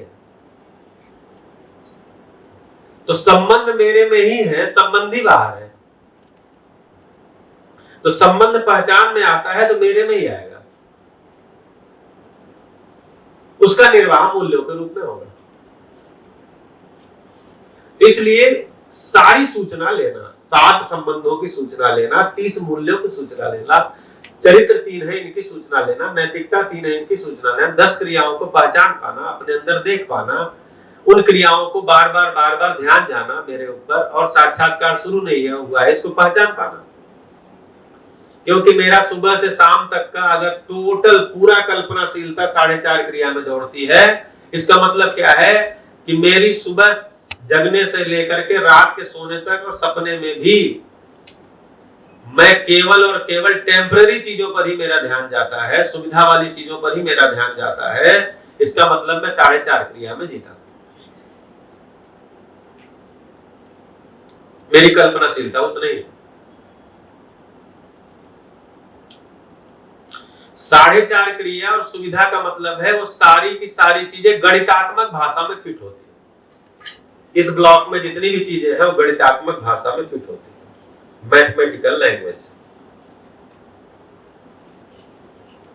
कोई भी सुविधा का नाम लीजिए, एक भी सुविधा का नाम लीजिए आप, बोलिए। एक सुविधा गाड़ी, अब वो गणित में आएगी कि नहीं, कितनी बड़ी, कितनी, ठीक है, कितनी बड़ी, कितनी, कितना स्पेस हो उसमें, कितनी सीट हो, ठीक है, कितने लीटर की टंकी हो, फ्यूल कितना आएगा। मतलब आप देखिए टोटल कितनी स्पीड चल सकती है, टोटल गणित में ही आप बात करेंगे, मैथमेटिकली ही बात करेंगे। दूसरी सुविधा का नाम लीजिए, टेस्ट सुविधा है, खाना, खाना सुविधा है, टेस्ट सुविधा नहीं है। खाने उस सुविधा से टेस्ट आता है, टेस्ट तो आपको आता है ना, सुविधा उसके लिए क्या है, खाना ही है, ठीक। तो खाना, अब जैसे ही खाना नाम लेंगे तुरंत गणित आ जाएगा, कितना, कितनी रोटी, कितने चाट, कहां पर, कितना दूर दुकान है, कितना लगेगा, कितने देर में पकेगा, कितने देर में आ जाएगा, भूख तेज लगी है और कितना देर लगाओगे, ठीक है, कितने चम्मच चीनी डालो, ठीक है, दूध कितना रहेगा, कितनी देर पकाना है, टोटल मैथमेटिक्स में बात होगी। तो सुविधा का जो पूरा का पूरा क्षेत्र है वो टोटल गणितात्मक भाषा में ही चलता है। तो अगर सुबह से लेकर के रात तक और सपने में भी हमारे में गणितात्मक भाषा ही चल रही है, तो यानी हम 4.5 क्रिया पे हमारा ध्यान पूरा बना हुआ है, यानी सुविधा पर ही हमारा पूरा ध्यान बना हुआ है। अब संबंध में आ जाइए, एक मूल्य का नाम लीजिए, विश्वास। अब इसमें कोई गणित चलेगी? विश्वास कितना, 1 किलो, 2 किलो, 1 ग्राम, 2 ग्राम, 1 मीटर, 2 मीटर, ठीक है, दूर का विश्वास, नजदीक का विश्वास, थोड़ा विश्वास, सुबह विश्वास, शाम को अविश्वास, नहीं चलेगा। उसमें क्वालिटी ही मेजर करेगी। इनके साथ विश्वास पूर्वक जी पाते हैं, इनके साथ नहीं जी पाते। गुणवत्ता ही उसमें चलेगी, गुणात्मकता ही चलेगी, क्वालिटी ही चलेगी, सम्मान, स्नेह, ममता, ठीक। अब उसमें गणित नहीं चलेगा। और जो लोग, अभी इसका मतलब संबंध है, तो संबंध में गणित नहीं चलेगा, और जो लोग संबंध को गणित से चलाएंगे वो गड्ढे में जाएंगे। तो गिफ्ट के सहारे संबंध नहीं चलेगा। गिफ्ट हमेशा डायमेंशन में होता है, कितने रुपए का है, कितनी रत्ती का है, ठीक है, कितने कैरेट का है, कितना बड़ा पैकेट है, वो मतलब गणित में ही चलेगा। और संबंध गणित से चलता नहीं है, इसलिए संबंध गणित से नहीं चलेगा, इसलिए संबंध गिफ्ट। लेकिन गिफ्ट दीजिए, मना नहीं कर रहा, अरे तो गिफ्ट के मार्केट वाले हमको पकड़ के नोच लेंगे, तो चलेगा नहीं उससे, क्योंकbench संबंध जो है ये पूरा का पूरा गुणात्मक चीज है, ये गणितात्मक से नहीं चलेगा। वहां गणितात्मक भाषा चलती है।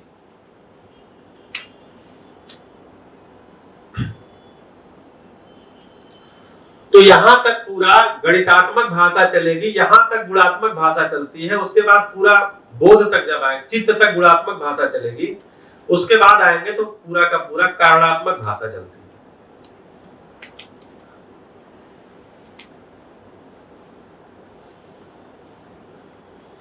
कारणात्मक मतलब कार्य को जानना, स्पेस, क्रिया क्या है, ब्रह्मांड क्या है, क्यों है, ब्रह्मांड क्या बना है तो कब बना है, कौन बनाया है।